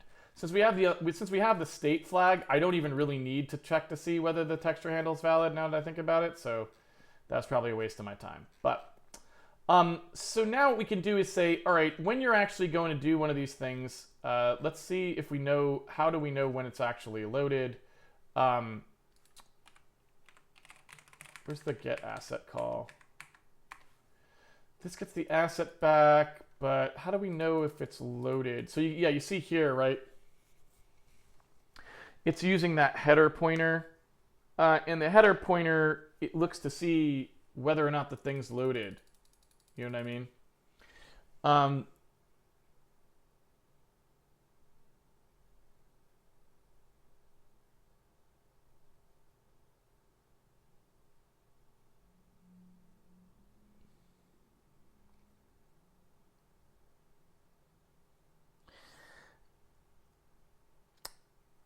So every time we use it, we take an asset lock here because we want to be able to see which asset was the least recently used asset. And I don't know to what extent that's a smart thing, because it sort of implies that we have to constantly be shuffling that list around.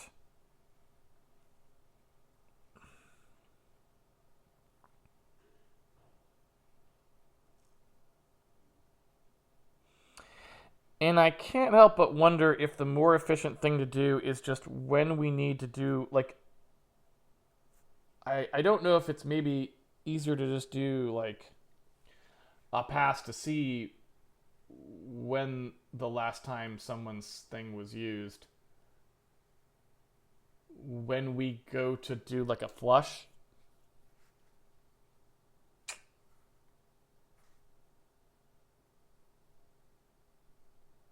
Because really the problem that I'm having is just like, now we could really be very efficient here, but the thing that I don't know is how to keep track of who should get evicted. And what we're doing right now is kind of wasteful, because every time we go to use somebody, we like cycle them up to keep them in a bubbled list of who should get evicted on that frame. Who should get evicted first. So we keep that list in sorted order in the order in which that they were used. Um, but really, you almost want to do it as a separate pass, maybe.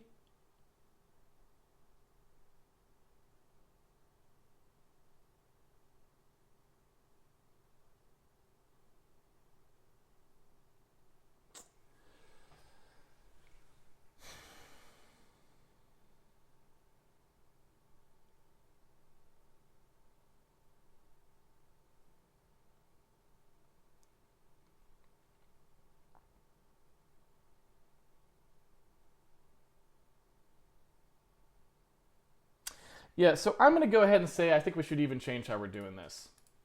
So what I'm going to say here is every time we use an asset, in this case, I think what we want to do is update essentially a dirtiness level for that asset that just says when the last time was that we accessed it, right? And so essentially the asset system would have a counter here,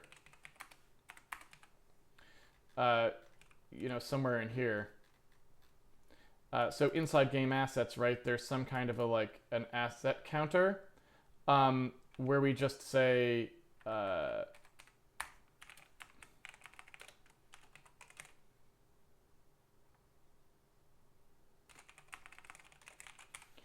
like this. And every time we get one of these things, we would never really call we'd never call that. We would only really ever call this, right? So we would say, okay, get the asset here. So here's the asset for the bitmap in question. So it's like that. And then what we would do is say, we would probably want to assert that it even is a bitmap. So inside here we would say like the asset, whatever equals HHA asset type, like that. Because people shouldn't be asking for something as a bitmap if it's not actually a bitmap, obviously.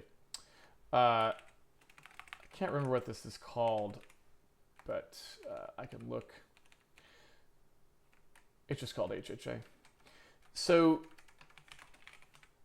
once we do that, then we would just say, all right, that asset,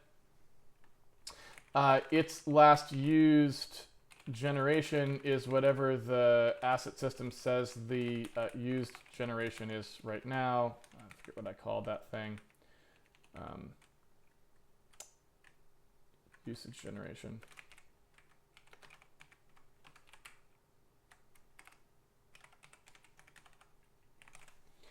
So we're just stamping it. We're just saying, hey, yeah, don't forget, right? And so then what we could do is say, all we're going to keep a list of is just who's loaded. That's all we're going to keep a list of. And then when we go to do a purge, we'll just say, look through the list of loaded assets for the oldest one and use that one. And we could do that as, we can do those purges in waves. So we could kind of say, look, anything that, I want you to find the oldest one because we're going to purge that one regardless. But I also want you to purge anyone who's over a certain age to avoid us having to do purges too frequently. You know what I mean? So that way, on any given frame, we're only going to purge we're only going to maybe purge once per frame. We're not going to run purges lots of times if lots of people need to allocate. We're going to be, more judicious than that. You know what I mean? So that seems like a lot better to me than what we were doing.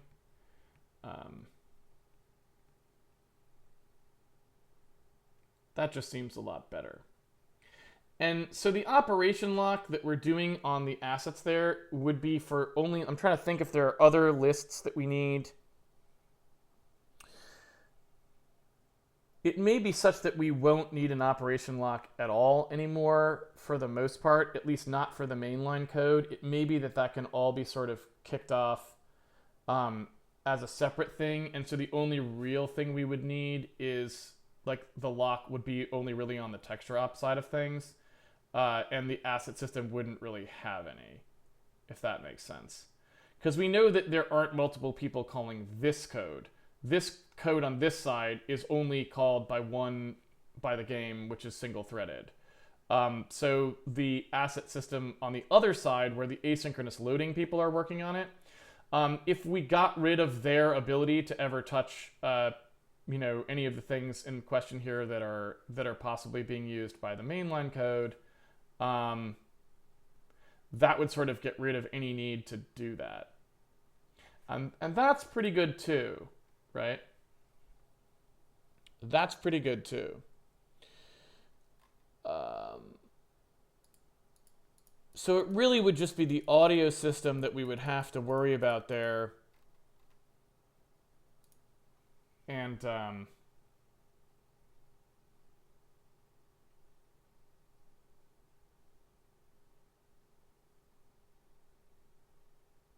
bitmaps would be pretty much done. I like that. All right, so let's say we were going to do that. I'll go ahead and move this up here because it's kind of in line to get removed then. So we just have like these pieces of code here. I'm going to get rid of these inlines. We don't really need inlines anymore. I should just get rid of them from the code entirely, but they're kind of vestigial remains at this point. So I'm pretty sure that's what I want to do. So let's try to make that happen. And that will give us the ability to purge our textures as we wanted to on a hot reload, but it'll also just make our system a lot more efficient because it doesn't have to be doing all the stuff that it was doing before. That's pretty inefficient. So yeah, just go ahead and uniform, make that a little more uniform.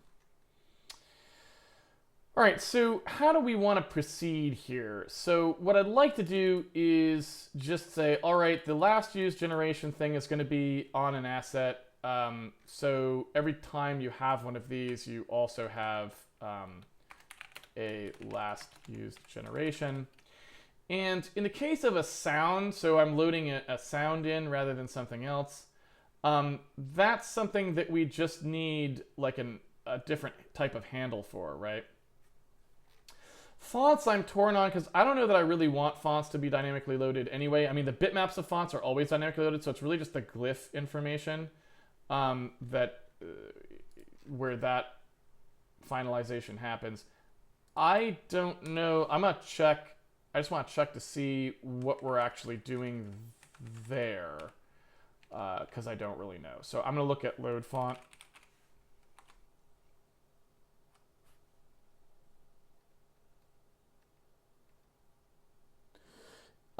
Yeah, and so you can kind of see here where you're doing load font and you load in the glyph data. I might go ahead and say that since that data is relatively small, we just don't have very many fonts and we don't need to have lots of fonts in the game. We might want to just load all of the font data. I mean, I guess the only reason not to do that would be if there's too many fonts because of localization concerns. But like that glyph size is just not that concerning, right? Like if you look at the size of the fonts,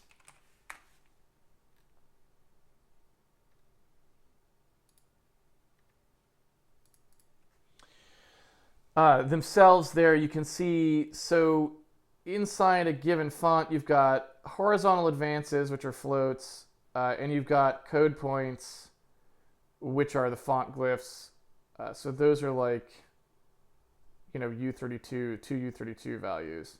So like 64, so it's like an array of 32s and an array of 64s. So the horizontal advance is a bit big. So I guess I would say maybe that is concerning because that's actually an n-squared table. So if you looked at something where, I don't know, you needed like 2,000 of these, that becomes pretty substantial when you think about it.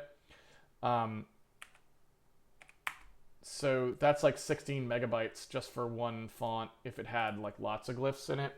Certainly that, so I'm thinking like, a Japanese or Chinese language font Obviously, for any language that's written in Roman script, it's it's meaningless because there just wouldn't be very many glyphs to begin with.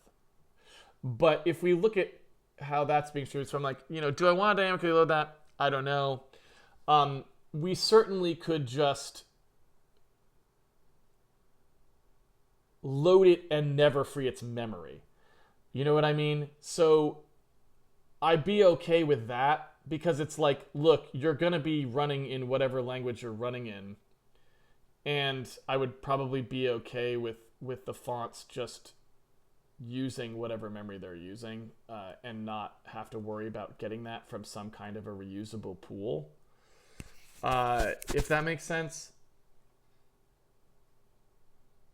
So I think as far as fonts are concerned, that could be just a synchronous font load that wouldn't really matter because, again, it's just one really simple, really quick load of some data, and you don't really have to care about it from there.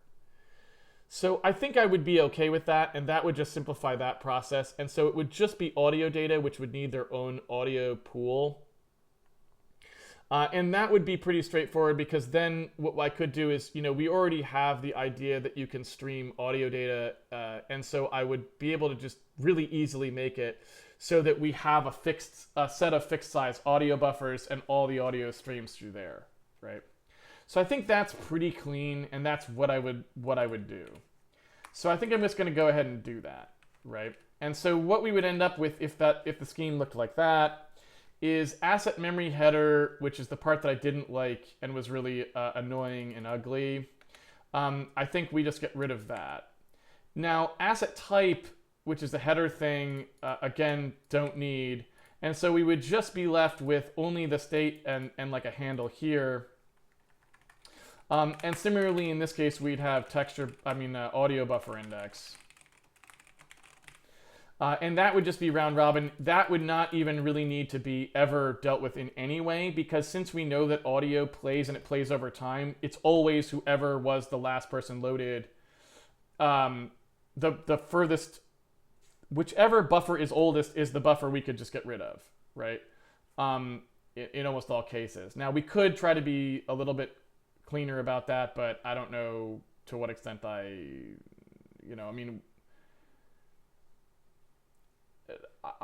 really don't know if we need to be that advanced about it at all, right? So we would just have an asset audio buffer, and it would just be some fixed number of samples. So we would just, have something like, and you'll forgive me for not remembering what kind of audio stuff we actually do there, but I don't remember how we stored our audio at all. Like, it's been so long since we bothered doing anything there. It's just S16s, right? So we just say something like, okay,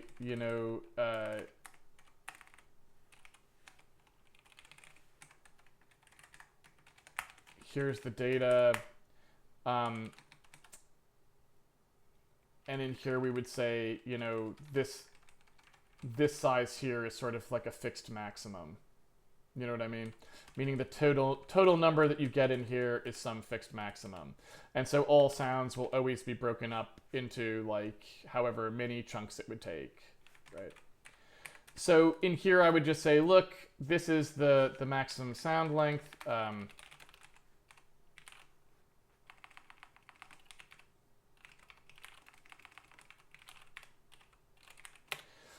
And so it would just be like based on something like, yeah, let's say that I want to have like them broken up into a half second or something like that.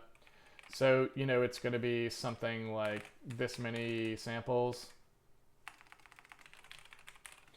And so we would just have buffers that were that big, and we would just have some number of them sitting around in a chain that we manipulate, right? So here we would just say, yeah, if it's loaded, it's in this audio buffer. If it's not loaded, then it's not in the audio buffer, and that's basically the end of that. And all of our sounds, when we bring them in, are broken up into those chunks, and if you need to use multiple chunks, you can, right? So the audio buffer index in this case is just saying, and you know, we could even just say how many of the audio buffers you need, although we actually know that information. So we could just call this the first audio buffer index. And so that would just store those. And again, now that's just completely deterministic and it doesn't matter, right? So we could do something like that. Whether we want to do something fancier or not, I'm not sure. But it would seems pretty simple.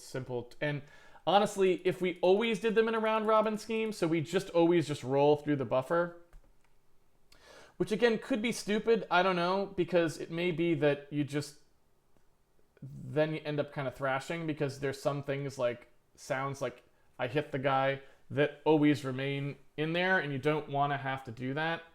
On the other hand, you could just say we're always continuously streaming sound, and so it doesn't matter. Like, it's like, look, we always prefetch, and we always continuously stream, so that's how that's going to work. You know, I don't know which of those is the right decision there. It's tough to say.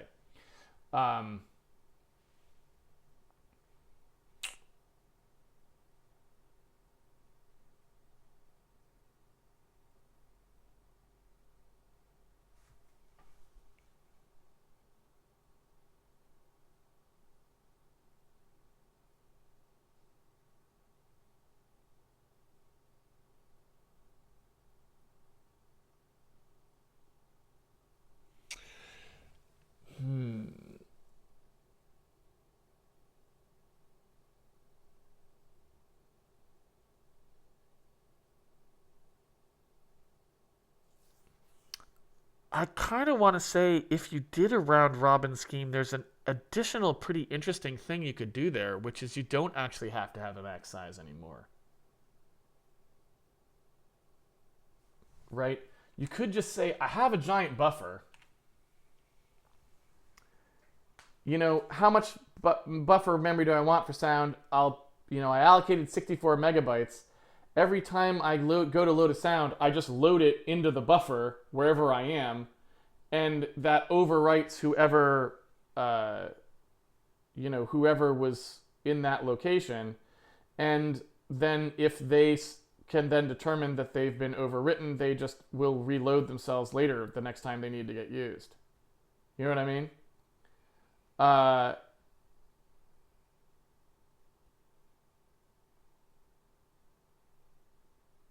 That sounds kind of dumb, but at the same time, I like it. I mean, I don't know. It just sounds interesting. Never heard of that before, but it kind of feels like it would just work.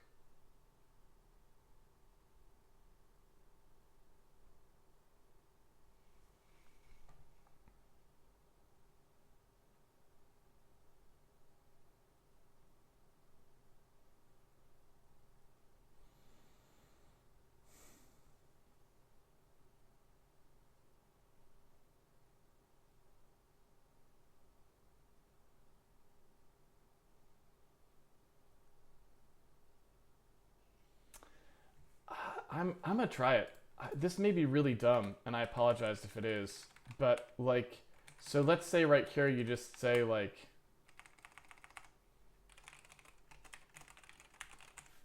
this is where we loaded the sound at this particular sample index in our like sample buffer, right? And if it's loaded there, and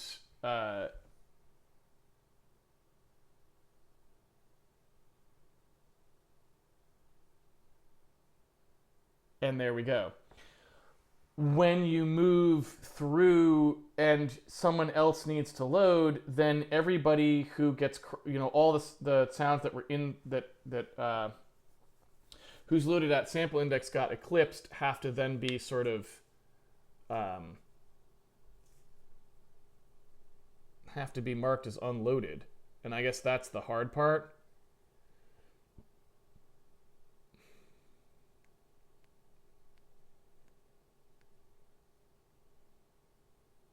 I mean, I guess that's the thing. Like, I'm not sure exactly how you tell that somebody has been unloaded versus not.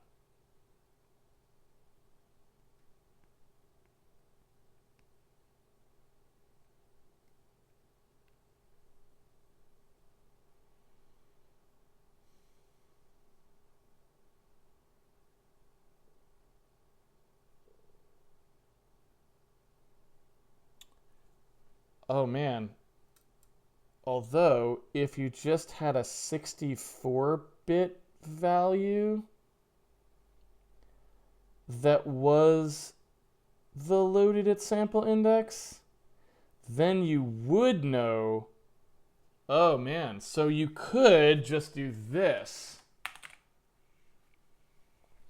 Now you just say, look, I imagine that I have an infinitely long buffer, and every time I load in a sound, I load it at a 64-bit imaginary giant address.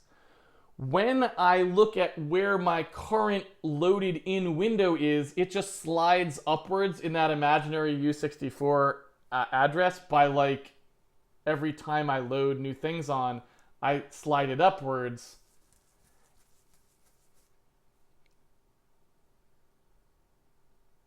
That's kind of nuts, but I like it a lot. Um,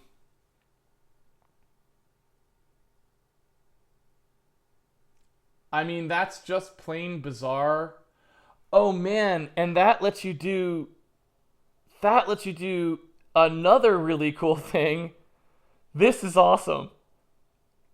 So that lets you do another awesome thing, which is that if you want, you can have two halves of the buffer and go,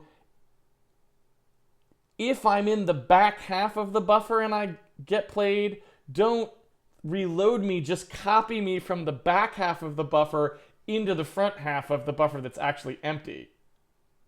So as you slide the window up, if people who are used frequently would be in danger of falling out, you can move them up before they actually got unloaded at all. This may be really stupid, but I'm going for it. Sorry, like that's just too crazy. Like that's just hilarious and I love it. So then you just have a thing here which is like, yeah, okay. So here's my like sample base, like sample buffer base index. And then I've got, you know, the actual like sample buffer here, and I've also got like a sample buffer count, like how many samples there are in the sample buffer, and like everything just happens in here.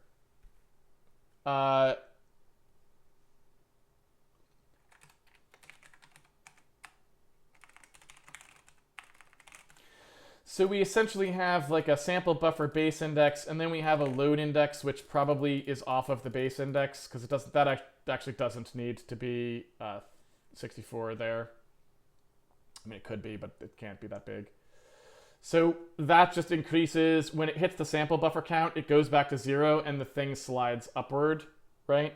And then we would do that in halves, like I said, so we wouldn't flush. It's confusing. It's a little confusing, but I think it would work.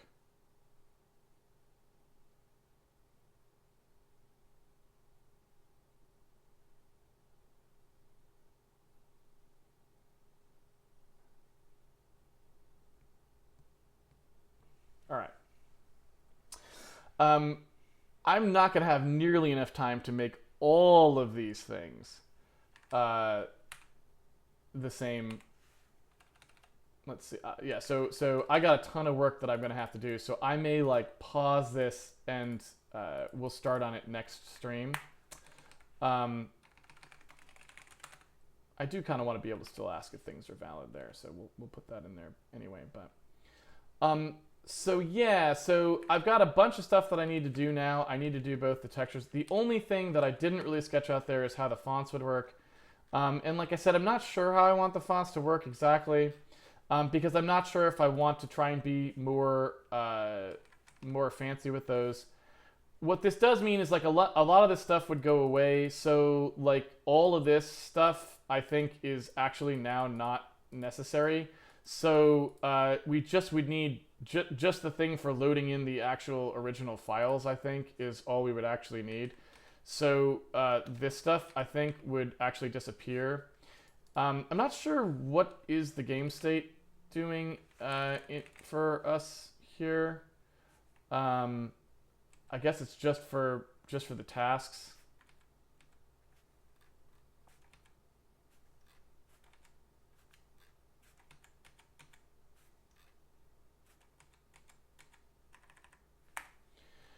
So yeah, I don't really know.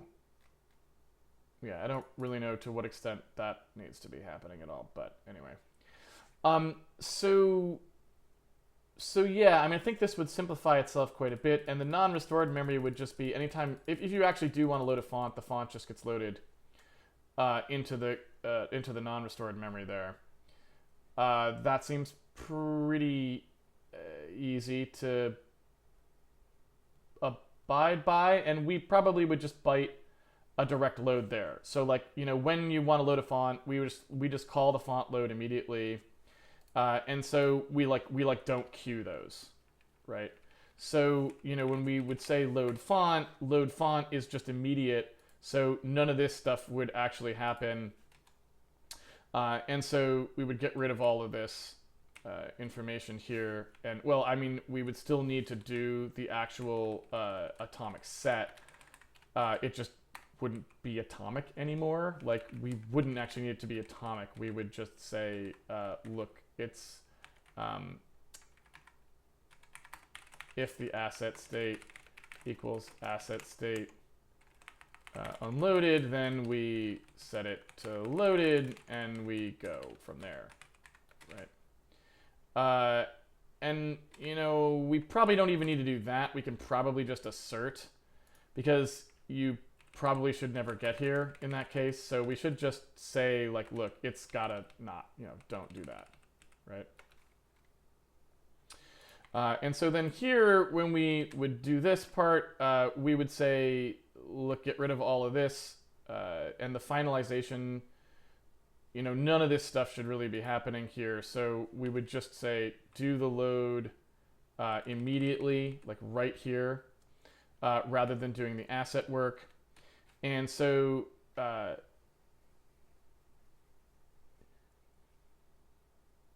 finalizing the font, it's this.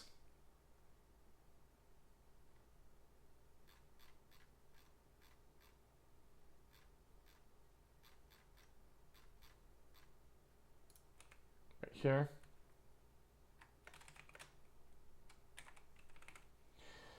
I don't really know what we were doing with that. I guess we just wanted to remap all the glyphs conveniently so we could load them out of here. So that's still got to happen, right? So really all we need is inside where we're, when we're in that low priority queue doing the load asset work stuff, when we would get rid of the delayed read. So rather than calling this in an asynchronous fashion here, this piece of information comes sort of out and gets called directly. So onload font, when this happens, we would just say, look, I need the file handle here. So go ahead and get me that. I don't know what that actually is called. I'll look at the load asset work function up here. And so that's going to be called platform file handle.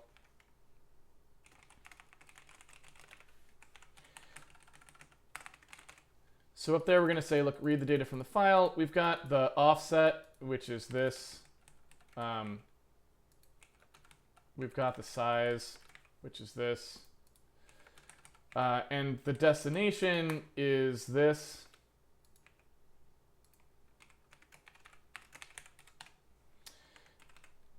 So here's where that stuff all gets mapped out, and we want to probably make sure that's laid out similarly, but just in different memory, right? Assuming that this actually works here, then what we'll do is we will I mean, I guess I don't really know what we would do in the case where it fails, to be completely honest with you. That's kind of a tough one. Because I don't know that we can really come back from that. We could try to load it again, but that's about it. So in this case, if we like failed the load, you know, all we could really do is just we could give the memory back, but that's all we could really do here. So what we would want to do is assert that we can, you know, load this thing, figure out how much we actually want memory-wise for it. Instead of asset header here, so we don't want that. So in other words, this goes away, and all we're really doing is saying, here's the memory that we're going to use.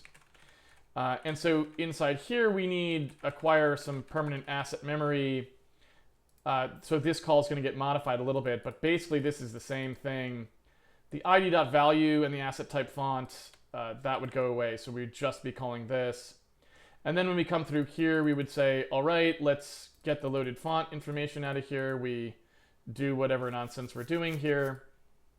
That means that inside the asset system, this is still presumably beneficial because it tells us all the information we need to actually work with this thing. So let me put that down here. So that's actually valid. And so the only thing we really don't know about here is this loaded at sample index. I don't know.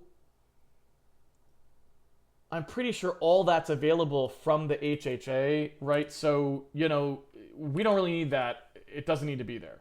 It's right here. So those are just blind copy outs. So loaded, that is gone, right? That's no good. This is gone. And so really it's only this one. This is the only type. That's the only actual state that remains out of our original ones. The rest of them are now gone. So I think all of that is pretty good, and I think we still do need this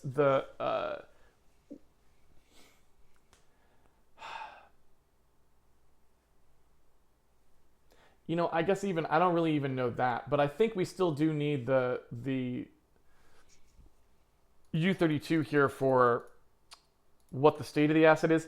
We may not even need that. If we actually chose to retire things on a frame boundary, we could avoid even that. And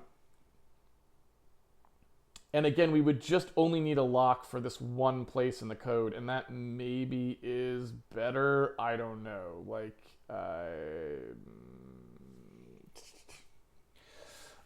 so we'll see how that goes as we sort of push a little bit forwards on it. But like I said, hopefully this simplifies this quite a bit. Coming down here then for the, you know, just to finish off the load font stuff. So as we acquire asset memory there for this memory, then what we would do here is say, yeah, like this here is just that. This stuff is going to start at the font, at the memory pointer now. And then all the rest of this stuff stays the same. You know what I mean? I don't know if there's anything else. None of that has to happen. The finalize asset nonsense up here doesn't have to happen either, because the only thing that would go on at that point is a none or bitmap, so the font goes away. So we really only have these two. Like, do you need to do a complete texture op thing or don't you? In theory, we could even get rid of that and just say, look, if there was a texture op, it needs to be completed, and if there wasn't, there wasn't. So in some sense, that can even be made more straightforward as well, because the only thing that could actually happen here is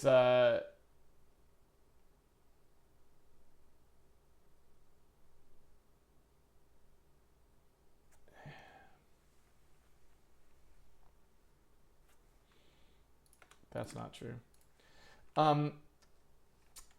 The only thing that would really happen here is this.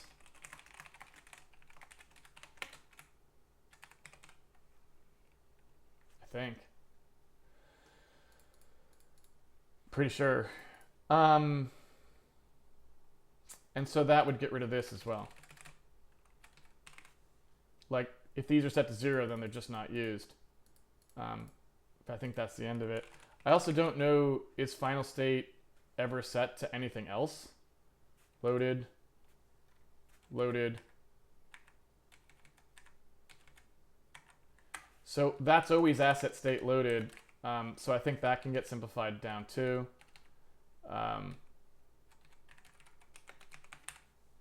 Like so. And again, we may even be able to get rid of that. Load asset work directly is presumably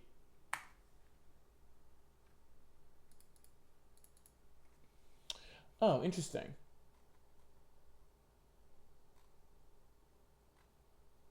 Oh. Interesting. So we had a fallback here. I see. We were considering having a fallback. That was for probably immediate, where we would just, if we couldn't load it on demand, we would try to load it right away.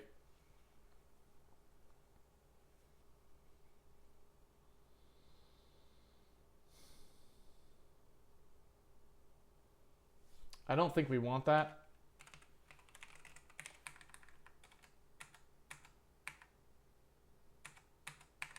So I think, again, the other thing we can do here is just say, all right, look, that's just going to be this, right? And so we can just kind of get rid of that. Makes it a little bit more simplified there.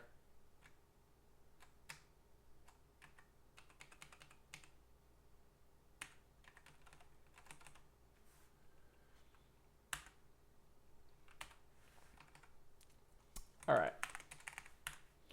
So moving on, like we got, yeah, there's a ton of work to do here, but I think we can just simplify a lot of this stuff quite a bit and just, really remove.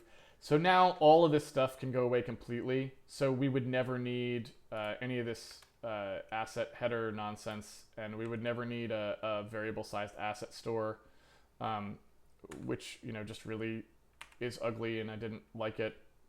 So all of that stuff would be pretty easy to do. As far as get bitmap is concerned, where you return a loaded bitmap, again, that really would now just be returning a texture handle. So, get bitmap in this case is just going to return a renderer texture, and it would return the renderer texture directly out of here.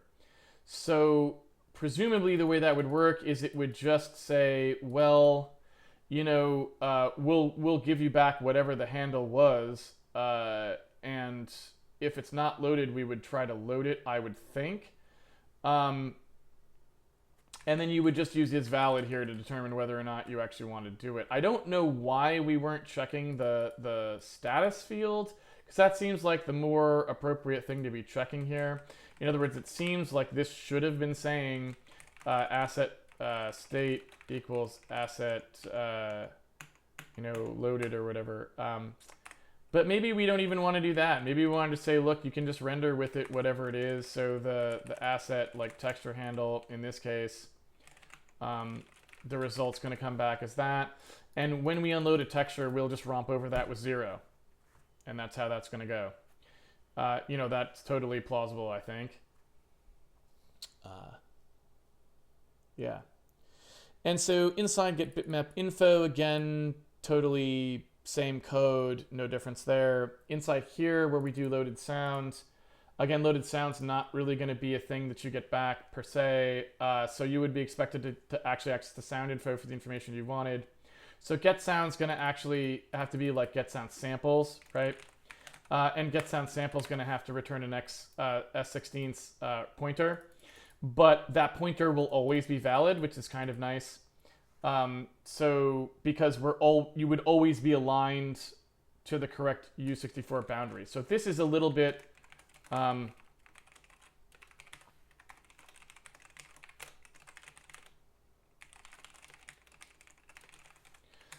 we got to actually do that, but worst case scenario is you play the wrong sound if it's like that far off in the streaming.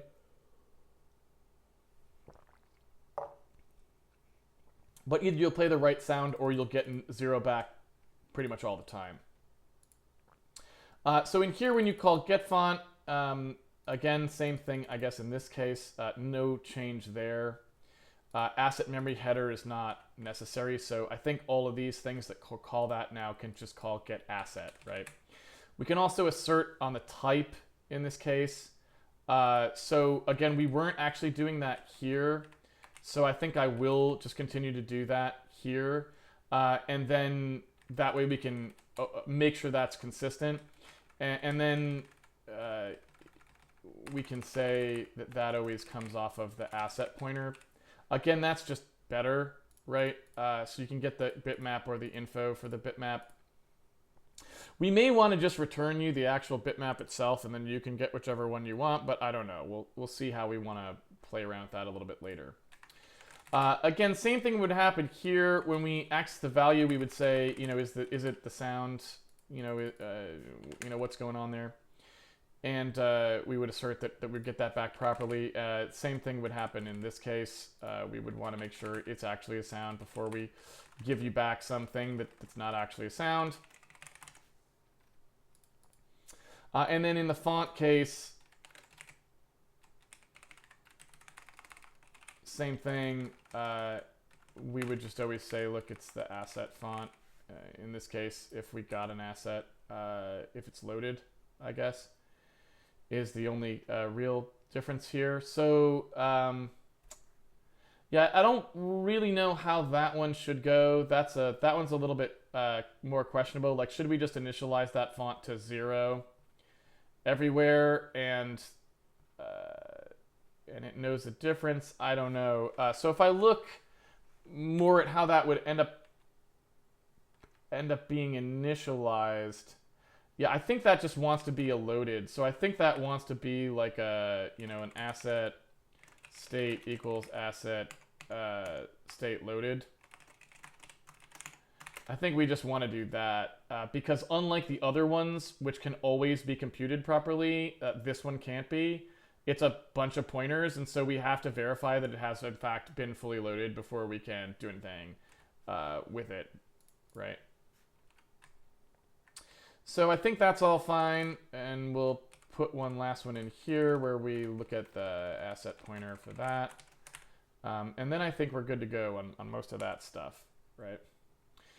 So then in stuff like this, we would no longer ever have loaded bitmaps anywhere, right? You would just be doing texture handles. So really, this would get passed directly in here.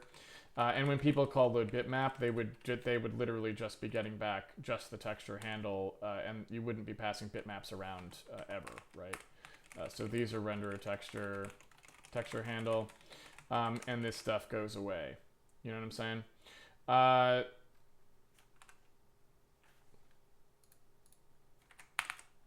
And again, these are just like steps in condensing the code. Like now that we've figured out how all this stuff has to work, we can just start to eliminate stuff that isn't necessary and that's slowing us down.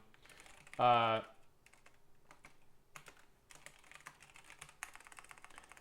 we're just getting rid of unnecessary intermediate structures, right? C++ programming, normally object-oriented programming is all about adding all of these crufty intermediate structures that don't do anything. I don't like that kind of coding. I like to, when we figure out that we don't need stuff, I want it to go away because that always improves like the quality of the code, in my opinion. It makes it easier to maintain. It makes it faster to compile and to run. It's just better.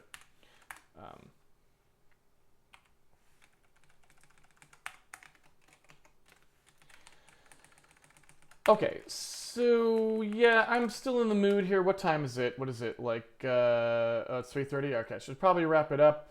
So I'm gonna I might do another stream later. I don't know. I'm in a streaming mood, certainly, this season.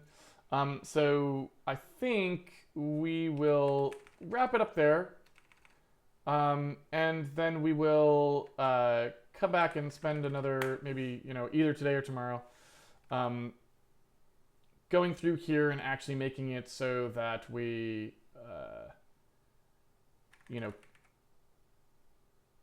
so that we can implement all of this stuff properly. And that'll give us the reloading that we wanted, which was the main impetus for actually going through the work here. But it will also let us just have a much more simplified code base, which would be nice. So here's my texture handle. I'm going to do an isValid on that. See, I knew I wanted that. And if it's not valid, then we would load it, right? And so that code still works properly, exactly how we would want, yeah. And we would just keep pushing through here. So this would be like texture handle, render a texture.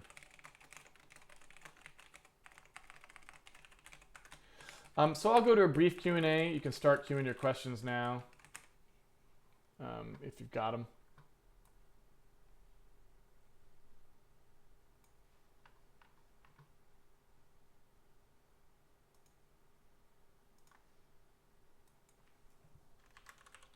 There we go. And I will answer those in a second.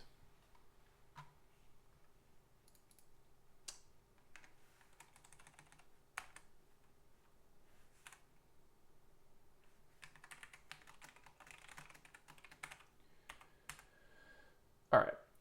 And so now you can see like pretty much most of the stuff is exactly where we would expect it to be in terms of stuff we're going to have to fix. So, you know, it's just all in the asset system, basically, right?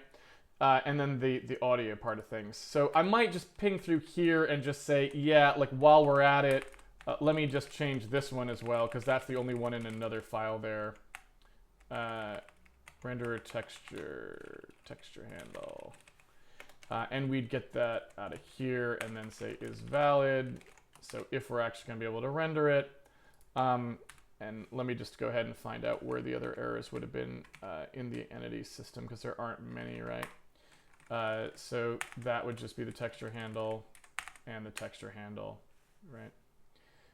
And so then we're just down, and even the dev UI one I can probably fix too. So we're just down to asset system and audio, which is what I would want. So in here it's just texture handle.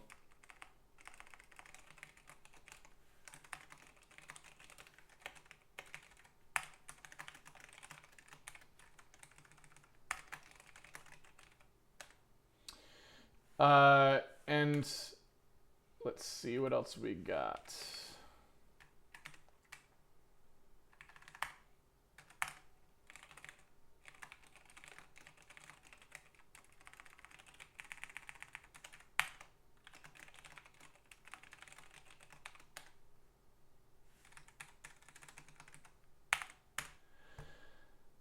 Is that it?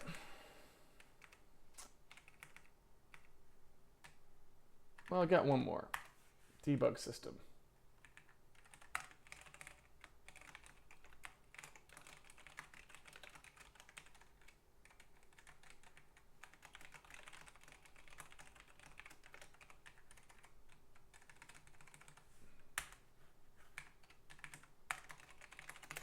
All right. So I think that is everything except for the two systems that we actually wanted to change, which is audio system and the asset. So that should leave us exactly where we want to be for next stream start.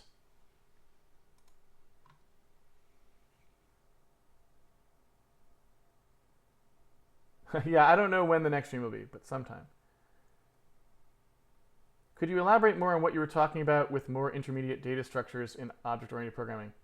I just mean to say that, so in object-oriented programming, and as the word itself implies, the idea is not really to focus on the algorithm, it's to focus on the objects, because that is, I mean, it's right in the name, right? And so it's considered a virtue to have extra things in there that are representing something, and it's not considered a main goal of your programming to keep the number of objects as low as physically possible, right? But I consider that a good thing, right? Like, I like the code to have as few of objects or things that look like them as possible, and I like things as much as possible to be just algorithms you can read. So it's the procedures that are important, objects are irrelevant, and I don't care about how you draw the boundaries around them. I think that's all erroneous things to focus on, right? And so I like it when we remove layers of abstraction and bind things more tightly together, whereas object-oriented programming is the opposite. It likes to separate things and add layers of abstraction in between them.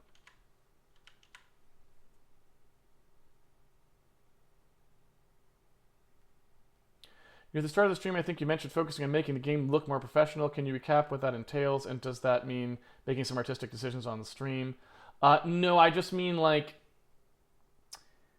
So, at some point, you make a leap from the game looking like a prototype to looking like an actual game, and it's sort of going in that direction now, right?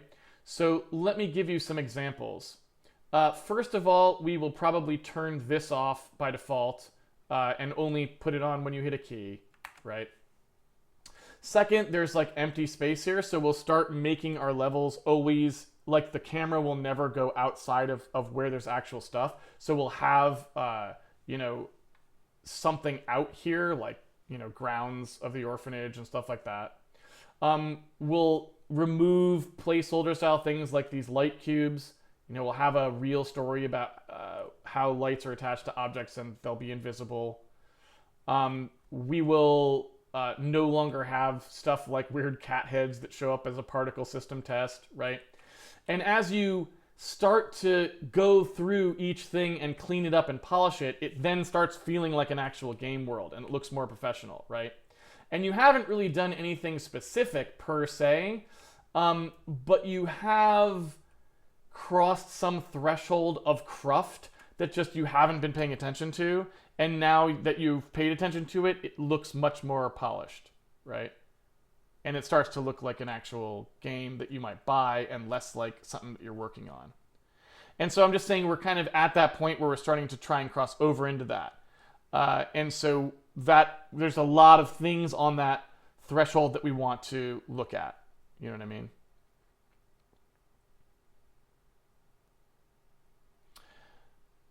I've read the sequel, Happy Krampuslauf to you as well. Krampuslauf. Happy Krampuslauf. I don't know how you celebrate it other than by programming. Long blowing, a bit off topic. If I remember correctly, you said that during the Krampuslauf streams you may do some other things like Handmade Ray. What would be the next thing to do with Handmade Ray? The next thing we would do with Handmade Ray is it doesn't have a reflectance function in there right now. So basically everything is like just a chalk, like a blend between chalk and mirror, I think, or something. It doesn't have like any, it doesn't try to actually compute any real light kind of information. And so that's what we would do, probably. And then after that would be some like important sampling. So, all right, I'm gonna wrap it up.